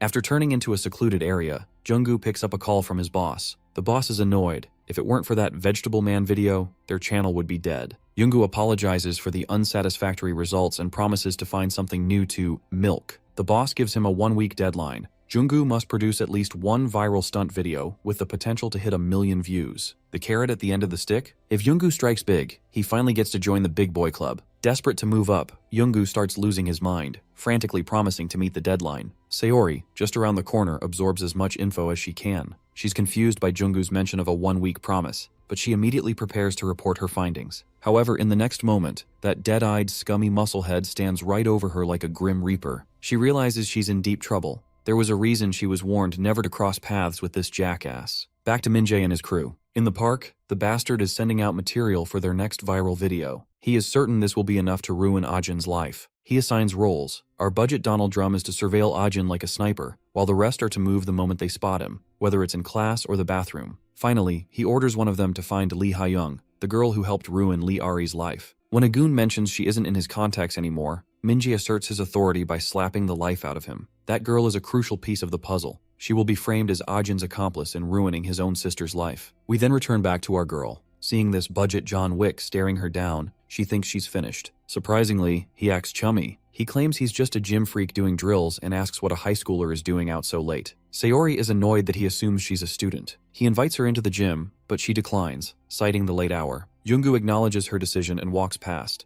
only to stop and deliver a chilling parting shot. He tells her to say hello to Ajin for him. Sayori can only stare at him with cold, terrified eyes. We cut back to Ajin, who is duking it out with Jerry. Ajin is successfully blocking and sidestepping his senior's onslaught. Jerry admits the kid has improved, but not enough to predict an impromptu kick that lands right on Ajin's head. The boy absorbs the blow, only to be met by a surprise belly jab that sends him rolling across the dojo. Ajin is squirming in pain, but the veteran is relentless. Drawing a threatening-looking knife, he swings it violently. Ajin barely survives the slashes. Jerry goes absolutely nuts, pinning the boy to the ground and jabbing the blade straight into his heart. Ajin screams in terror, only to realize he's overreacting. It was a dummy knife. His chest is spotless. He genuinely thought he was going to die, not from the wound, but from sheer terror. Jerry helps him up and explains the lesson. Those who panic when things go sideways are the first to lose. One must overwhelm their opponent with panic and fear. Ajin recalls the fight with Gitai. When he ducked Gitai's punch, the brute panicked. But when Ajin landed a jab on Junggu, the bastard remained unhinged, and that lack of reaction instilled a paralyzing fear in Ajin. Ajin is snapped out of his thoughts by a phone call from an unknown number. It's Fatty. Outside Ajin's apartment, the poor guy is staring at the hateful graffiti scribbled all over Ajin's door. It wasn't Bagan who did it, but he was forced to go there. He's weeping, explaining how he's being threatened to surveil the house. Suddenly, he gets a phone call from Min-jae. Fatty claims Ajin is likely asleep. Min-jae surprisingly trusts him but tells him to wait 30 minutes. At the same time, Min-jae's crew has brought Lee Ha-young to the scene to finalize their fabrication. Back on the phone with Ajin, Bagan warns him that doom awaits outside his door. Just as he says this, Bagan is brutally struck. Ajin hears the sound of Bagan being pummeled through the phone. Something shifts inside Ajin. Jerry notices the sudden change in his mood, but Ajin claims he's fine. Junggu, meanwhile, is trying to convince his boss, Geico, that Min-jae's fake story about Ajin will be the next million-view hit. He even offers to go back to beating up homeless people if it fails. His boss dismissively hangs up, leaving Junggu roaring like a frustrated gorilla. He turns back to Sayori, but she has already vanished. Ajin finally reaches his apartment. He finds bloodstains in the corridor and profanities on his door. A sticky note invites him up to the roof. Ajin slams the rooftop door open, making a true Chad entrance. The goons are there, surrounding the mangled fatty. Ajin holds up the note, asking if they left it. They begin mocking him, bringing up his sister and wondering how painful it was for her to jump from the roof, suggesting Ajin should test it out himself. These soulless jabs push Ajin over the edge. The goon leader orders his friends to attack. The unsuspecting hobos charge, not realizing they aren't fighting the old, broken Ajin. They are fighting a man with the strength of a berserker. Ajin remembers Jerry's lessons. As they charge the stairs, Ajin leaps from his position and lands squarely on the rooftop. He launches himself at the goon, calling the shots. Utilizing the man's panic, Ajin delivers a nose-shattering knee smash. Another goon swings a bat. Ajin ducks and counters with a rib-shattering punch. When the next bat comes swinging, our boy doesn't duck. He manifests his inner Bruce Lee and shields his head. The bat shatters into splinters against his arms. He glares at his remaining opponent like a thirsty monster, instilling enough fear to leave him slumping to the ground in terror. Ajin threatens to induce the same kind of pain on them with a sharp rake pointed against this dude's neck. Needless to say, bro is shitting bricks right now and begging to be spared, highlighting that it was all because of Min-jae, that he joined the wrong side. Annoyed but merciful, our boy tells these clowns to fudge out of here, so they pick each other up and leave. As for Donald Trump's son over here, bro's beating the burgers out of him, pleading to our boy for his help. But Ajin only looks at him with a tremendously furious glare. In the next scene, he takes the fatty to his home, nursing his wounds. The bruises are insane, but more than that, Bagan is emotionally conflicted and apologizes for all the trouble. Our boy forgives him, but Fatty over here has a proper emotional breakdown muttering a bunch of names, something that our boy doesn't really understand. At once, Fat French Fry explodes on Ajin, roaring at Minjae and cursing him out for trying to frame Ajin as a brother who sold out his own family. Concerned, our boy decides to listen quietly and asks for every single detail of the idiot's plan. Later, Minjae receives word that they've acquired Hayoung. The redhead's a bit annoyed that it took them this much effort. Hayoung's not looking in top condition with her face beaten into a mush. Minjae bitch slaps his own dude for beating her up senselessly when now wasn't the right them. Hayoung laughs, calling the idiot a dumbass. Minjae then comes up to grab her by the hair, scoffing at her for betraying orders when he's the one who hired her for the job. She spits in his face, literally, and now I know some of us might have liked that, but Minjae's ego is severely hurt. Hayoung calls him an idiot for not knowing why she went into hiding in the first place, and frustrated as Minjae is, Bro kicks her in the name of gender equality, putting her shivering body on the ground. Full of irritation, the redheaded realizes that his entire plan is now spoiled, when suddenly one of his punks shares a new piece of information. The dudes they sent after Ajin have all lost contact with them for some reason, causing Minjae's blood pressure to rise again because nothing's going right. His two idiot subordinates look at each other in confusion, while Bro realizes that waiting for Jungkook's approval might really get them in trouble, as it'll be hard to control the situation. To issue a new phase of orders, he rallies up the clowns and explains that they'll follow the original plan of beating Ajin black and blue, regardless of what their big boss says. The redhead psychotically states that his skills are plenty for the job. After all, he's the one responsible for the death of Ajin's sister. Bro thinks he's out here trying to be Ayanokoji and Light Yagami's son, but he keeps taking L's. Anyway, Hayoung's situation is put up for question since she spoiled part of their plans, but Minjae believes they should have a few changes. The new story is simple. They're gonna call her the poor girlfriend who was abandoned and abused by her own dear boyfriend. Back to our boy, Ajin is freshly learning about the capture of Hayoung. The fatty adds that because Hayoung and him were seemingly dating, Minjae wanted to use it for his own schemes and make it seem like Ari's own brother wanted the inheritance money. Our boy also learns that the main culprit is Jungkook, but in reality, the redhead himself hasn't received proper confirmation from his boss, which means Minjae is really just acting on his own. In fact, the guys Ajin beat up earlier on the rooftop were also confused if the whole operation was being engineered by Jungkook or not. Fat French Fry realized at that point that they desired the approval of Jungkook, suggesting a clash of interests between both leaders. Hearing this, Ajin instructs Bagan to sleep over for the night so they can head to school tomorrow. As for our boy, he's going to be going out for a little mission, and this time, he's not going to be alone. That leads us to creepy long-haired Toji, who is currently moping around for being outplayed by a bunch of high schoolers. Suddenly, he receives a phone call from Driver 1.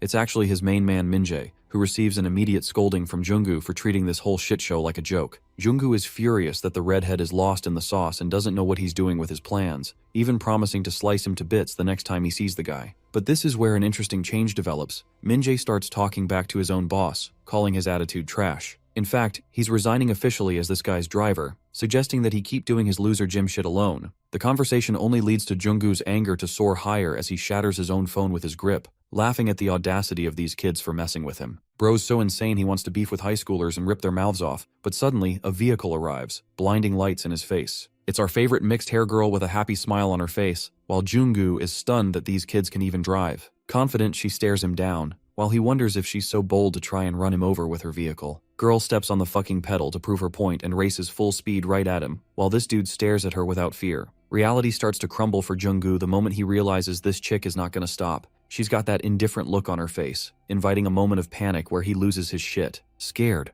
Bro ends up dodging to his right, which reminds me of a certain scene of a certain fight in Dragon Ball Z. Jungkook is trashed, while she parks right next to him, wondering if she drove him to fear. Bro genuinely starts to realize that she's even more insane than he is, but she doesn't care, and hits him with an emotional uppercut by saying he got dumped by his own boss Geico. That comes as a shock to Jungkook, while she gives him the middle finger before heading out, leaving this guy to bitch around like he always does. Then she calls Ajin, who she hasn't been in contact with for a while. Our boy actually asks her for a favor, explaining how Minjae's coming after him. She thinks it's all fun and jokes and even casually shares that she had a conversation with Jungkook just now, and despite her actions, she knows the muscle maniac won't stop coming after them. This brings us back to the dojo with Budget Aizen. Hayoung is slammed next Tuesday. She's been beaten enough just so that she doesn't lose consciousness. Minjae's lackeys don't get the point of beating their targets, but the redhead has his own goals and threatens Hayoung again. He wants video footage of her confessing that Ajin beat her up. But despite all her bruises and gashes, she refuses to put him on fire, and in return shares that it's Minjae who did it all. Furious again, the redhead starts kneeing her in the stomach relentlessly, drilling into her memory that it's Ajin she's supposed to talk about. Even Minjae's own lackeys are like, wait bro, he's going way too far. But this guy is some next level creep. He's panting, but not stopping. Introducing a new threat, he grabs a bottle and is about to smash her head open, even against the fear of his own men. At that moment, a certain someone comes around joining the fray. This man is wearing a taekwondo uniform, and we all know who it is. Minjae's ranting ceases when he turns back to find a brooding tall man ordering him to stop immediately. He turns into a pussy the exact second he sees a guy his own size, while our glorious king checks on Hyung's fleeting condition, pissed off to witness her pathetic state. Minjae doesn't know what the hell is going on. He's panicking, while this guy picks her up out of the trash. The redhead's ego is really hurt, thinking that a foreigner is mocking him, so he grabs the bottle and speedily smashes it at the back of his head. Instead of flinching from the pain, the calm master simply observes, while Minjae thinks he's got the upper hand. But then comes the most diabolical side-eye from the nicest dude ever, a way to say, "You are so fucking dead," with just his eyes. The glare makes Minjae and his lackeys piss their pants, to the point that he can't even move while the guy walks past them, taking Hyung out of the alleyway, causing another blow to Redhead's ego. Coming back to Saori's side, she wants to come up with a plan knowing that Junggu's gonna come after them soon for a retaliation. Because of that, our boy suggests meeting up at the Taekwondo club because of his master's added safety, while she's surprised that the club is still open at this time. The plan is set with Ajin contacting Master Jerry and later meeting up with her at the same point. Speaking of which, we actually see Minjae breaking into Jerry's crib. Bro is seething from the humiliation ritual and doesn't even care if the foreigner ends up finding out about this. The redhead emphasizes that he's the same man who put Gitai in the ICU. He also adds that he's the one who managed to smash the master's head earlier with a bottle. Minjae seems to have some kind of god complex, believing he's not your average bully and some kind of super saiyan god bully. He gives his lackey 30 minutes to absolutely smash this place to pieces, refusing to let his plan fall through as he intends to make a new one and reset the whole board. Then we arrive at the hospital, where Jerry has taken Hyung to safety, while Yukyung worriedly comes to find him. She starts beating him up for endangering someone again and injuring himself, but he promises her that it wasn't his involvement. Yukyung sees Hyung's battered state, and the master explains that he found the little girl in the alleyway. Actually, this is when he remembers that the same guys are targeting Ajin and Saori, so he tells Yukyung to hurry up and contact her. Yukyung is a little annoyed and intends to call her company before the others, even at a late hour. She rings the phone, contacting Section Chief, and it's here we get to learn that this woman is a badass working with the police station. As for Ajin, the dude bolted his way here, happy to realize that his master's club is still open. He's really excited to meet Jerry, but then reality sets in, as he finds the whole club bashed to pieces. The redhead is joyous to see his dear old buddy again, while our boy can't even comprehend what the hell is going on. The doors are locked tight and Ajin's all surrounded now. The redhead shares news of his resignation to Junggu, how he's his own wrecker now, who intends to make a crap ton of money by selling out the older brother of Ari. Minjae adds that he's got a talent for filming the deaths of people while they happened. After all, he did take out both family members that were important to our boy. And now it's his turn. The redhead is psychotic and fully intends to turn his victim into human garbage. The beating session begins with the first dude racing up to attack Ajin, who is processing his emotions, recalling all the important events that have happened so far, the sufferings he's endured with Saori, even the way he met Jerry, how he was treated by Yukyung, and finally how his master gave him this club as a home. The club is aimed at his head, while Ajin twists his foot, maneuvering a solidly struck kick in the guy's face, knocking him down. He finally understands what he's supposed to do. Ajin's knockdown intimidates the surrounding men, discouraging their morale, while he himself strategizes to take them down one by one. The smartest way is to isolate these guys, especially when he's outnumbered, because bro has no chances of winning in a gang-up situation. To really make things count, Ajin intends to target their boss, but reading his mind, the redhead scoffs at him for even thinking of such a strategy. He assures his men not to be scared, since they've got their prey all alone anyway. After all, it's not like bro can do anything if they all just attack together. Minjae orders them to attack together, so two of them smash at the same time, only for our boy to barely make it out in one piece. And yes, the one piece is real.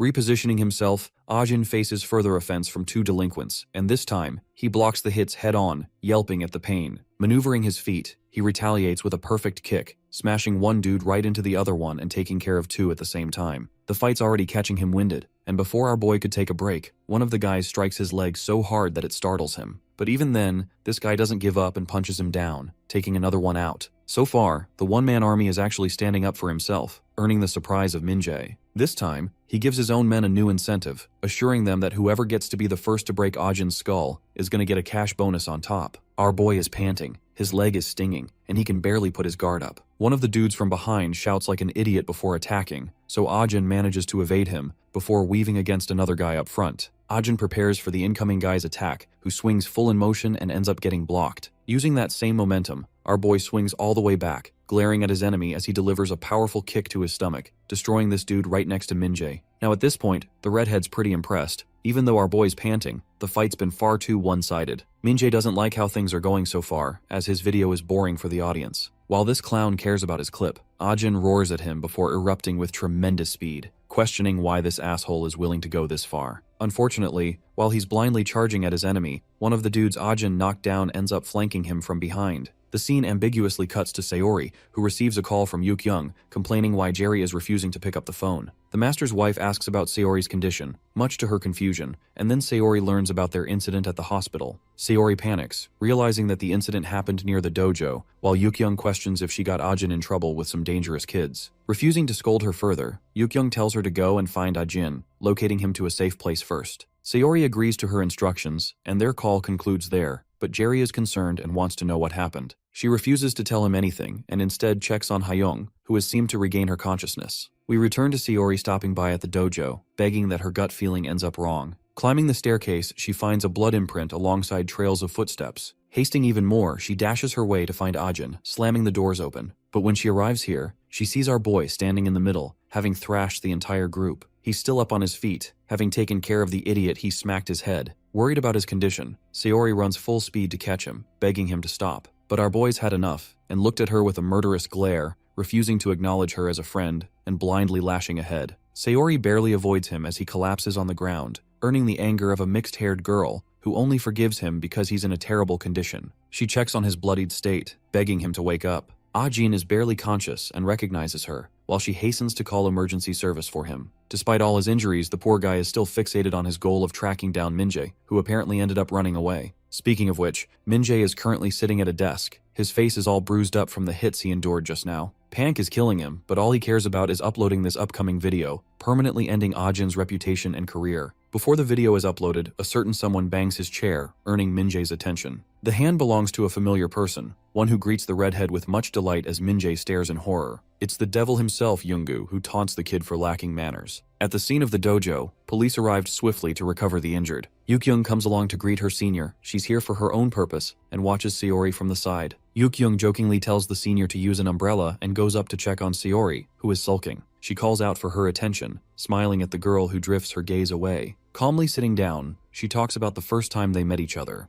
It was the same weather, it was raining. Back then, the police were investigating a case when Young smelled something burning. Apparently the family of the dumpling factory owner found itself deceased after a rumor began because of a video. Several people died, raising the question if they were turned into waste. Young took great offense against the senior who had no respect for the deceased. At that moment, the woman heard a sound, inquiring if her senior had heard it too. Tracing its source, she came all the way to a closet and opened it up. It was here she found a young girl, passed out, and immediately urged for an ambulance. The ambulance came. Sayori's critical state was rushed to the vehicle while the poor girl cried, wanting to see her mother. All this time, Jerry and Young couldn't have a child. That's why they've always thought of the little girl as their very own daughter. That's also the reason she wants her to confess everything about what's going on, as it'll be the only way to help. Trembling, the girl apologizes for her hastiness and begins to weep, terrified that the dojo ended up in such a condition that she didn't say things sooner. Watching her in a condition like this, Young embraced the girl without saying anything. The scene cuts to the ICU ward. Our boy is resting and recovering, while Jerry is staring him down like a damn ghost. Bro startles the kid awake, nearly giving him a heart attack. Ajin learns that he was taken to a hospital, and apologizes that it's because of his actions the dojo got trashed to ruins. The master, instead of berating him, actually gives him a thumbs up for handling things perfectly. This is quite the interesting turnaround, because Jerry only cares about the fact that the kid protected himself with the same skills he taught his student. As for his dojo, that doesn't matter much at the end of the day. Again, Ajin feels genuine guilt for letting things happen this way, but his master reassures him that it's alright. Young is going to ask Sayori in detail. Both of them are curious to know how the two kids managed to run into such bad influence of people and what happened. The fact that Jerry knows this much stuns Ajin already, but it's actually because Hyung explained the situation to him. Hearing her name, Ajin shouts that that girl isn't Ari's friend at all, and though it's hard for him to bear listening to Hyung's name, the master tells him to calm down. After all, Hyung has resolved herself to tell everything in detail. That's when Jerry removes the blinds and reveals that Hyung is actually situated just next to our boy. She's in the same messed up position, and so her side of the story finally begins. Hyung starts off by saying that she didn't know any better about the information. All she cared about was acting and earning money from it. It was an easy cash grab, and she could buy all the things she could ever want because of it. As time passed, Hyung continued to be the same, until one day, one of her friends shockingly announced the death of Lee Ari. A blonde from her own friend group sarcastically made fun of Ari's death, waiting for Hyung's reaction. But to the friend group's surprise, Hyung was silent. She intentionally cropped up a response acting like the situation didn't affect her, but she was shaken. She admits to being a literal bitch, an asshole who became a part in Ari's demise. But that's when things got really creepy, as every single night, Hyung would sit terrified in her room, only to see Ari's horrifying corpse looming over her, and my god, I hope that thing does not appear in my nightmares. Each night became more difficult for her to bear, so Hyung started playing all night, eventually running away from home. Then she spent all the money she had from Min-jae, forced to make ends meet for his tasks. Gi-tae found her, stunned that she was part of their group, while Jung-gu berated him for blocking the way. He too found her at that point, remembering Hyung from somewhere. Gi-tae gave his boss the context he needed, sharing how Hyung had involvement with Min-jae's video regarding Ari. Instead of thanking Gi-tae for his suggestion, Bro threatened to hospitalize his bitch ass if he spoke again. Jung-gu thought of a plan, before inviting Hyung over for a job position based around her skills. And it was the first time she ever encountered the human trash called Jung-gu, and what kind of men he worked with. It's the end of the line for the redhead who's quivering like a puppy while being tied up in Jung-gu's care. The leader is pissed off that the video wasn't even recorded properly, and delivers an agonizing fist to this guy's stomach, berating him for even thinking he's the same. Min-jae cries out of pain, while Jung-gu taunts Gi-tae for serving as a mere lackey for some idiot with red hair. The guy denies the situation, earning a laugh from Jung-gu, who learns that Gi-tae only followed Redhead's orders based on the money that was promised. Psycho Gym Freak finds it sad that the guy's pride was shattered over a bunch of pennies, and admits to knowing the feeling of humiliation on his own. He offers Gi-tae a chance to reset things and be welcomed into the Jung-gu family,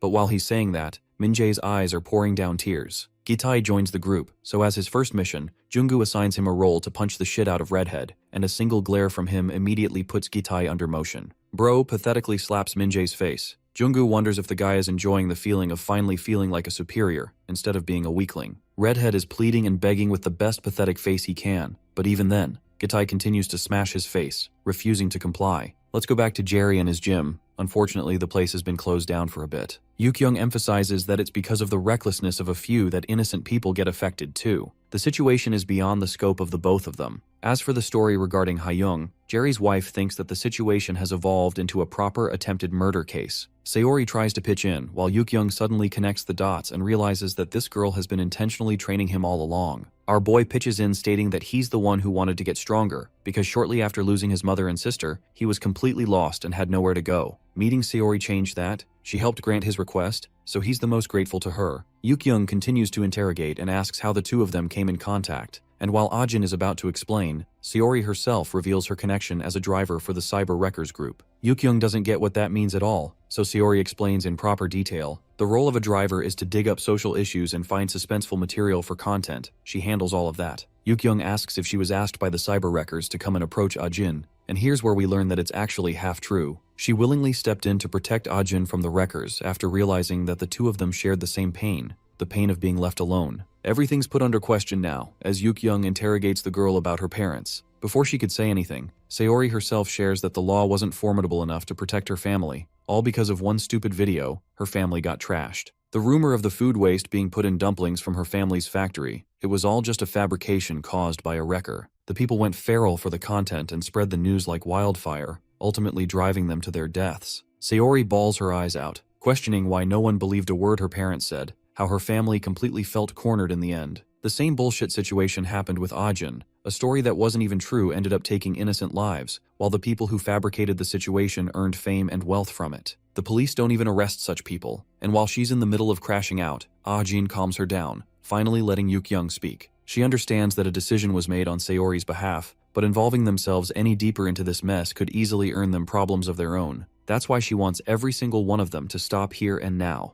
Except, Saori's cause matters more to her as she rebelliously goes against her advice. She swats off her hand and apologizes, heading out, leaving Ajin to his own too. Jerry, the golden retriever cool guy, greets her casually, only to get ignored all the same. Our boy runs after her, but his master stops him, urging the kid to take care of Saori and not get hurt in the process. He assures the kind master not to worry, and runs off trying to catch her. Meanwhile, Yukyung and Jerry are left to their own devices, helpless to advise the kids any better. In the next scene, Driver Girl and our boy are on a trip. She asks Ajin if he recorded Hyung's interview, to which he agrees, while still avoiding her. They're both uncomfortable with the state of the current situation, so Ajin starts to share how Hyung was apparently dragged to wrecker meetings created by Junggu. Some dude named Gaiko is supposed to be the main leader in command of all this. There were also several other bodyguards hired, which definitely makes it seem like the situation is far greater than they imagined. Sayori suspects the involvement and funding of a major enterprise. After all, this whole shit show has always been about money. Having over 10 bodyguards can't come from simple content revenue alone, implying the connections of someone deeper behind the scenes. Ajin also shares one strange part that bothered him the most. Before heading out, Hyung had one last thing to share, revealing the subject that Gaiko and the other wreckers loved talking about the most. The subject is related to Jay's Entertainment, the same rival company of the idol K-pop group Wiz Girls. Hitting the brakes, Sayori believes they should talk it out at their destination, while Ajin stares up at the gigantic media company building. Seoris's goal is to help figure out the clues here, so they enter inside, meeting up with an assistant who calmly leads them to the archives room. This place is reserved for staff members only,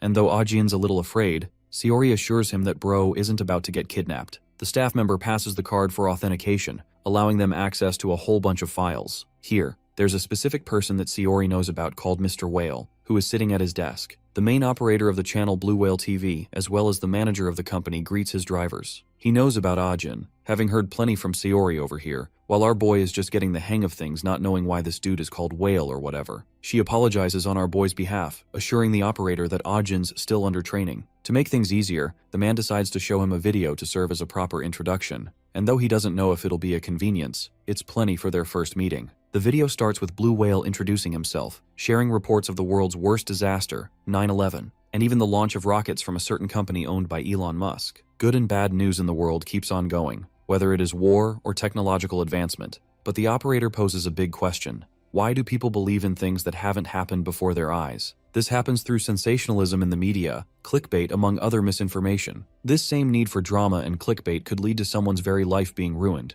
And next he addresses the videos that he himself makes. A 2 million subscriber YouTuber channel isn't any different. Each story is intentionally crafted for people to consume out of fun or boredom or even the element of curiosity. It starts and ends with the concept of devouring media, and people consume it with delight. Blue Whale wants to put a stop to this consumerism, even if his own channel might be deleted or if his subscriber count drops. Perhaps he'll get death threats, but his secret weapon is the full story covering the extent of the Lee Ari murder case. The operator coldly states that Ari didn't take her own life, but rather, her death was a murder case, carefully orchestrated. After the conclusion of the video, Ajin seems to be panting, probably out of traumatic stress, while Sayori comforts him. He wonders when the operator will release the video. The only problem is that they've yet to catch the leader Gaiko. Hearing about the project meant to enact justice against his sister's death, Ajin is fueled with the flames of catching Junggu, or even Gaiko, for the cause. This is exactly what the operator needed to hear, as he's now confirmed the kid's resolve. To start, he shows Ajin the Jay's Center building,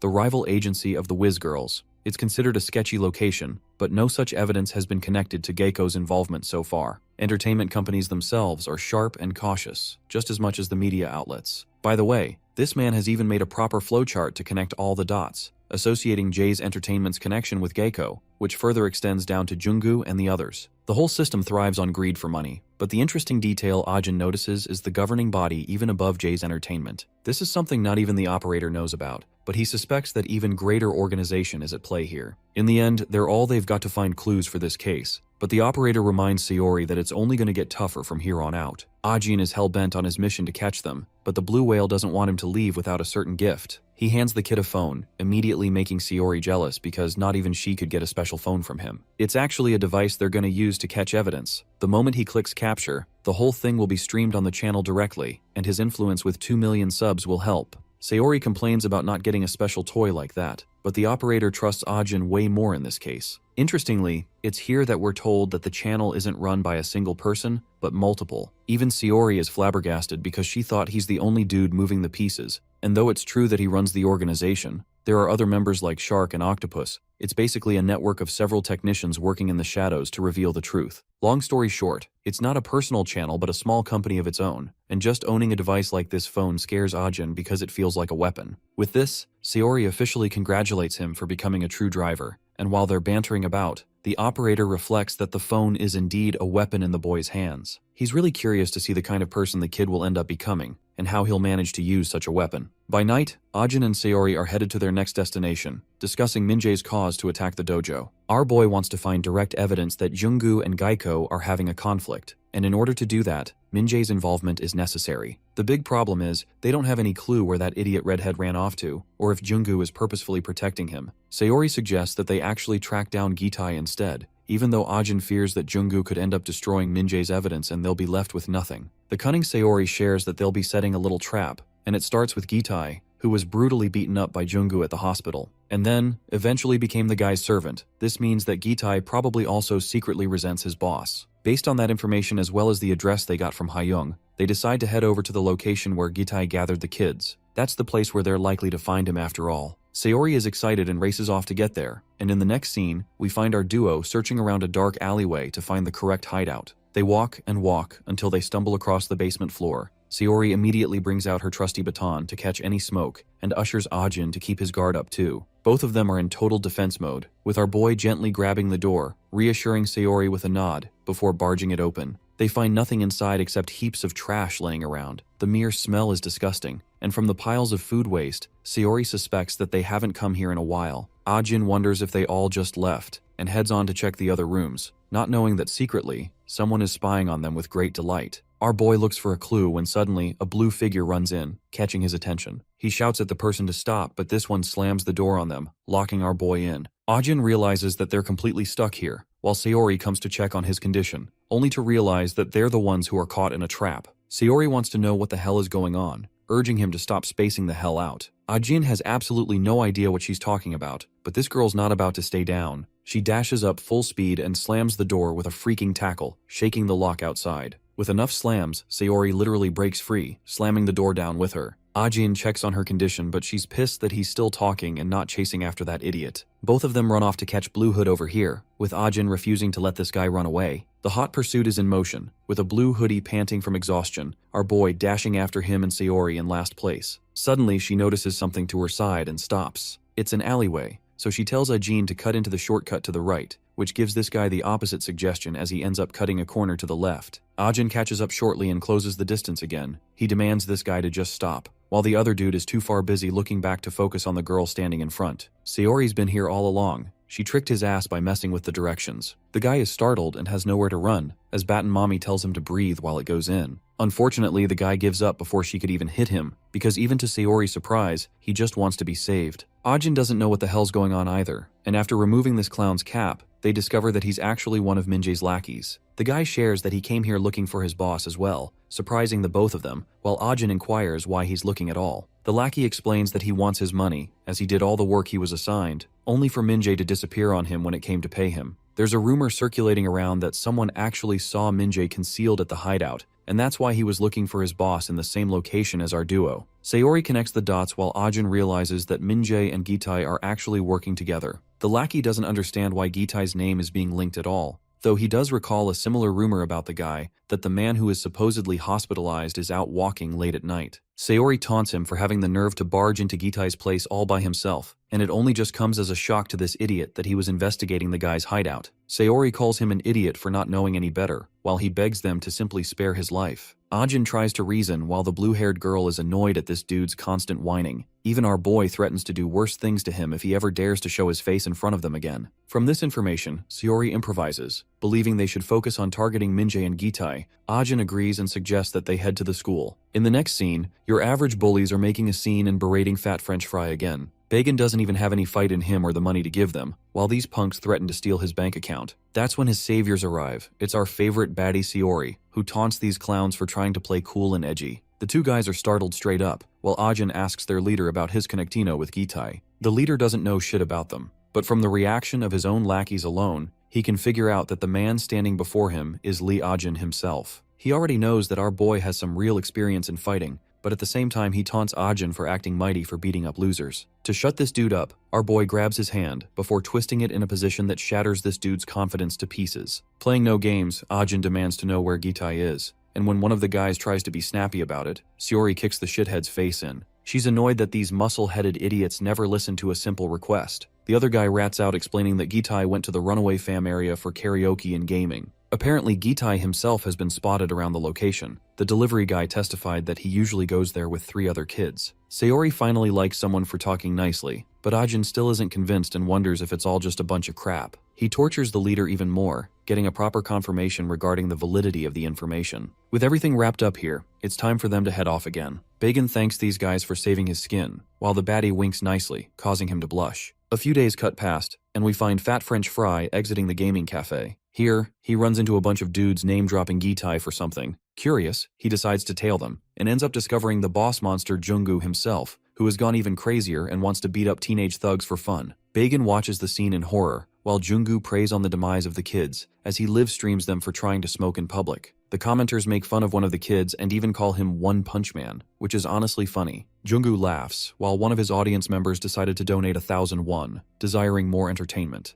To serve properly, Junggu bashes the kid's face with a crazy punch, creating the entertainment his messed up fans wanted to see. Bagan is watching all of this go down in horror, and we actually cut back to the day Ajin and Sayori saved him. He actually volunteered to help our boy, but Ajin warned him to watch his own back because Junggu is not someone to be taken lightly. His warning rings true even today, but if Fatty doesn't do anything, he'll always remain useless. So he quickly opens his phone to text his buddy, sharing that he found Junggu and is intent on following him. The scene cuts to another beefy dude near Ajin, who is simply enjoying his delicious cup noodles and keeping touch with Sayori. She nags him for getting played by the bullies who fed them information, but he argues that they need to wait until their targets slip up. Sayori asks about Bagan, while Ajin assures her that he's got a contingency plan in place. The girl responds with the famous adage of having a plan until someone gets punched in the face, to which our boy jokingly states that he hasn't been punched enough times to know. Suddenly his bait becomes reality when he hears the dude mouthing Gitai's name. Ajin immediately darts his eyes towards that guy and even hears about Junggu's name on top. At that moment, he starts tailing the guy, while Sayori wonders what's going on. He continues to tail this dude, until he receives a message from Sayori, immediately catching the guy's attention. Ajin acts like he's just walking by on his phone, warding off any suspicion. Just when he goes past the dude, he turns around stating that he's heading back. Our boy overhears those words and explains that he finally got the target. He signals Sayori to act and puts his phone on silent mode shortly after. She comes rushing to find him, asking about the guy's location, and learns that he went into the alley. Unfortunately, the moment our boy put his phone to silent mode is exactly when he receives Bagan's texts. Fat French Fry is still observing the scene, while Junggu assures his chatters that he didn't even hit the kid that hard. The commenters are loving the treatment. Likes and dislikes are soaring higher and higher, making Junggu genuinely believe that he doesn't even need Geico to run his own business. The soaring numbers really makes him feel good about himself, so he directly asks his viewers if they want anything special. They come up with the suggestion that he beat the other 2 guys as well, until suddenly the broadcast is automatically suspended for streaming dangerous content. Junggu's meathead brain didn't anticipate that outcome, as he frustratingly fires his complaints, suddenly noticing a group of people watching him from the side. Enraged, he catches the attention of Bagan, also spying from the side, and though the fatty hides behind the corner again, he knows for a fact that they made eye contact. The kid is hoping that he wasn't too obvious with the filming, while Junggu comes up to greet the boy, inquiring about his identity. Burger Boy is cooked. The scene cuts back to Ajin's side of things. They're still tailing the dude connected to Gitai, who seems to be entering a building. The same guy takes his bag, suddenly hearing a sound on the door. He goes up to confront the source, and discovers a young lady calmly sharing that he dropped something at the convenience store. Sayori presents a cigarette box, immediately catching this dude's attention because he wants free cigs. He tries to take them from her, but Sayori isn't a cheap girl and baits him out. Pissed off, the clown slams the door open to grab it from her, but this is exactly what they needed, as Ajin has a taser ready from the side. Exposed and unable to do anything, Bro is zapped to Kingdom Come, immediately getting knocked out as a consequence. The plan succeeded with brilliance. Sayori knows how these idiots function after all. Next, they take this dude's body inside, while inspecting the room that is full of drinks and shit. After all this time, they still don't have Gitai around, but Sayori wants Ajin to keep on searching every part of the room.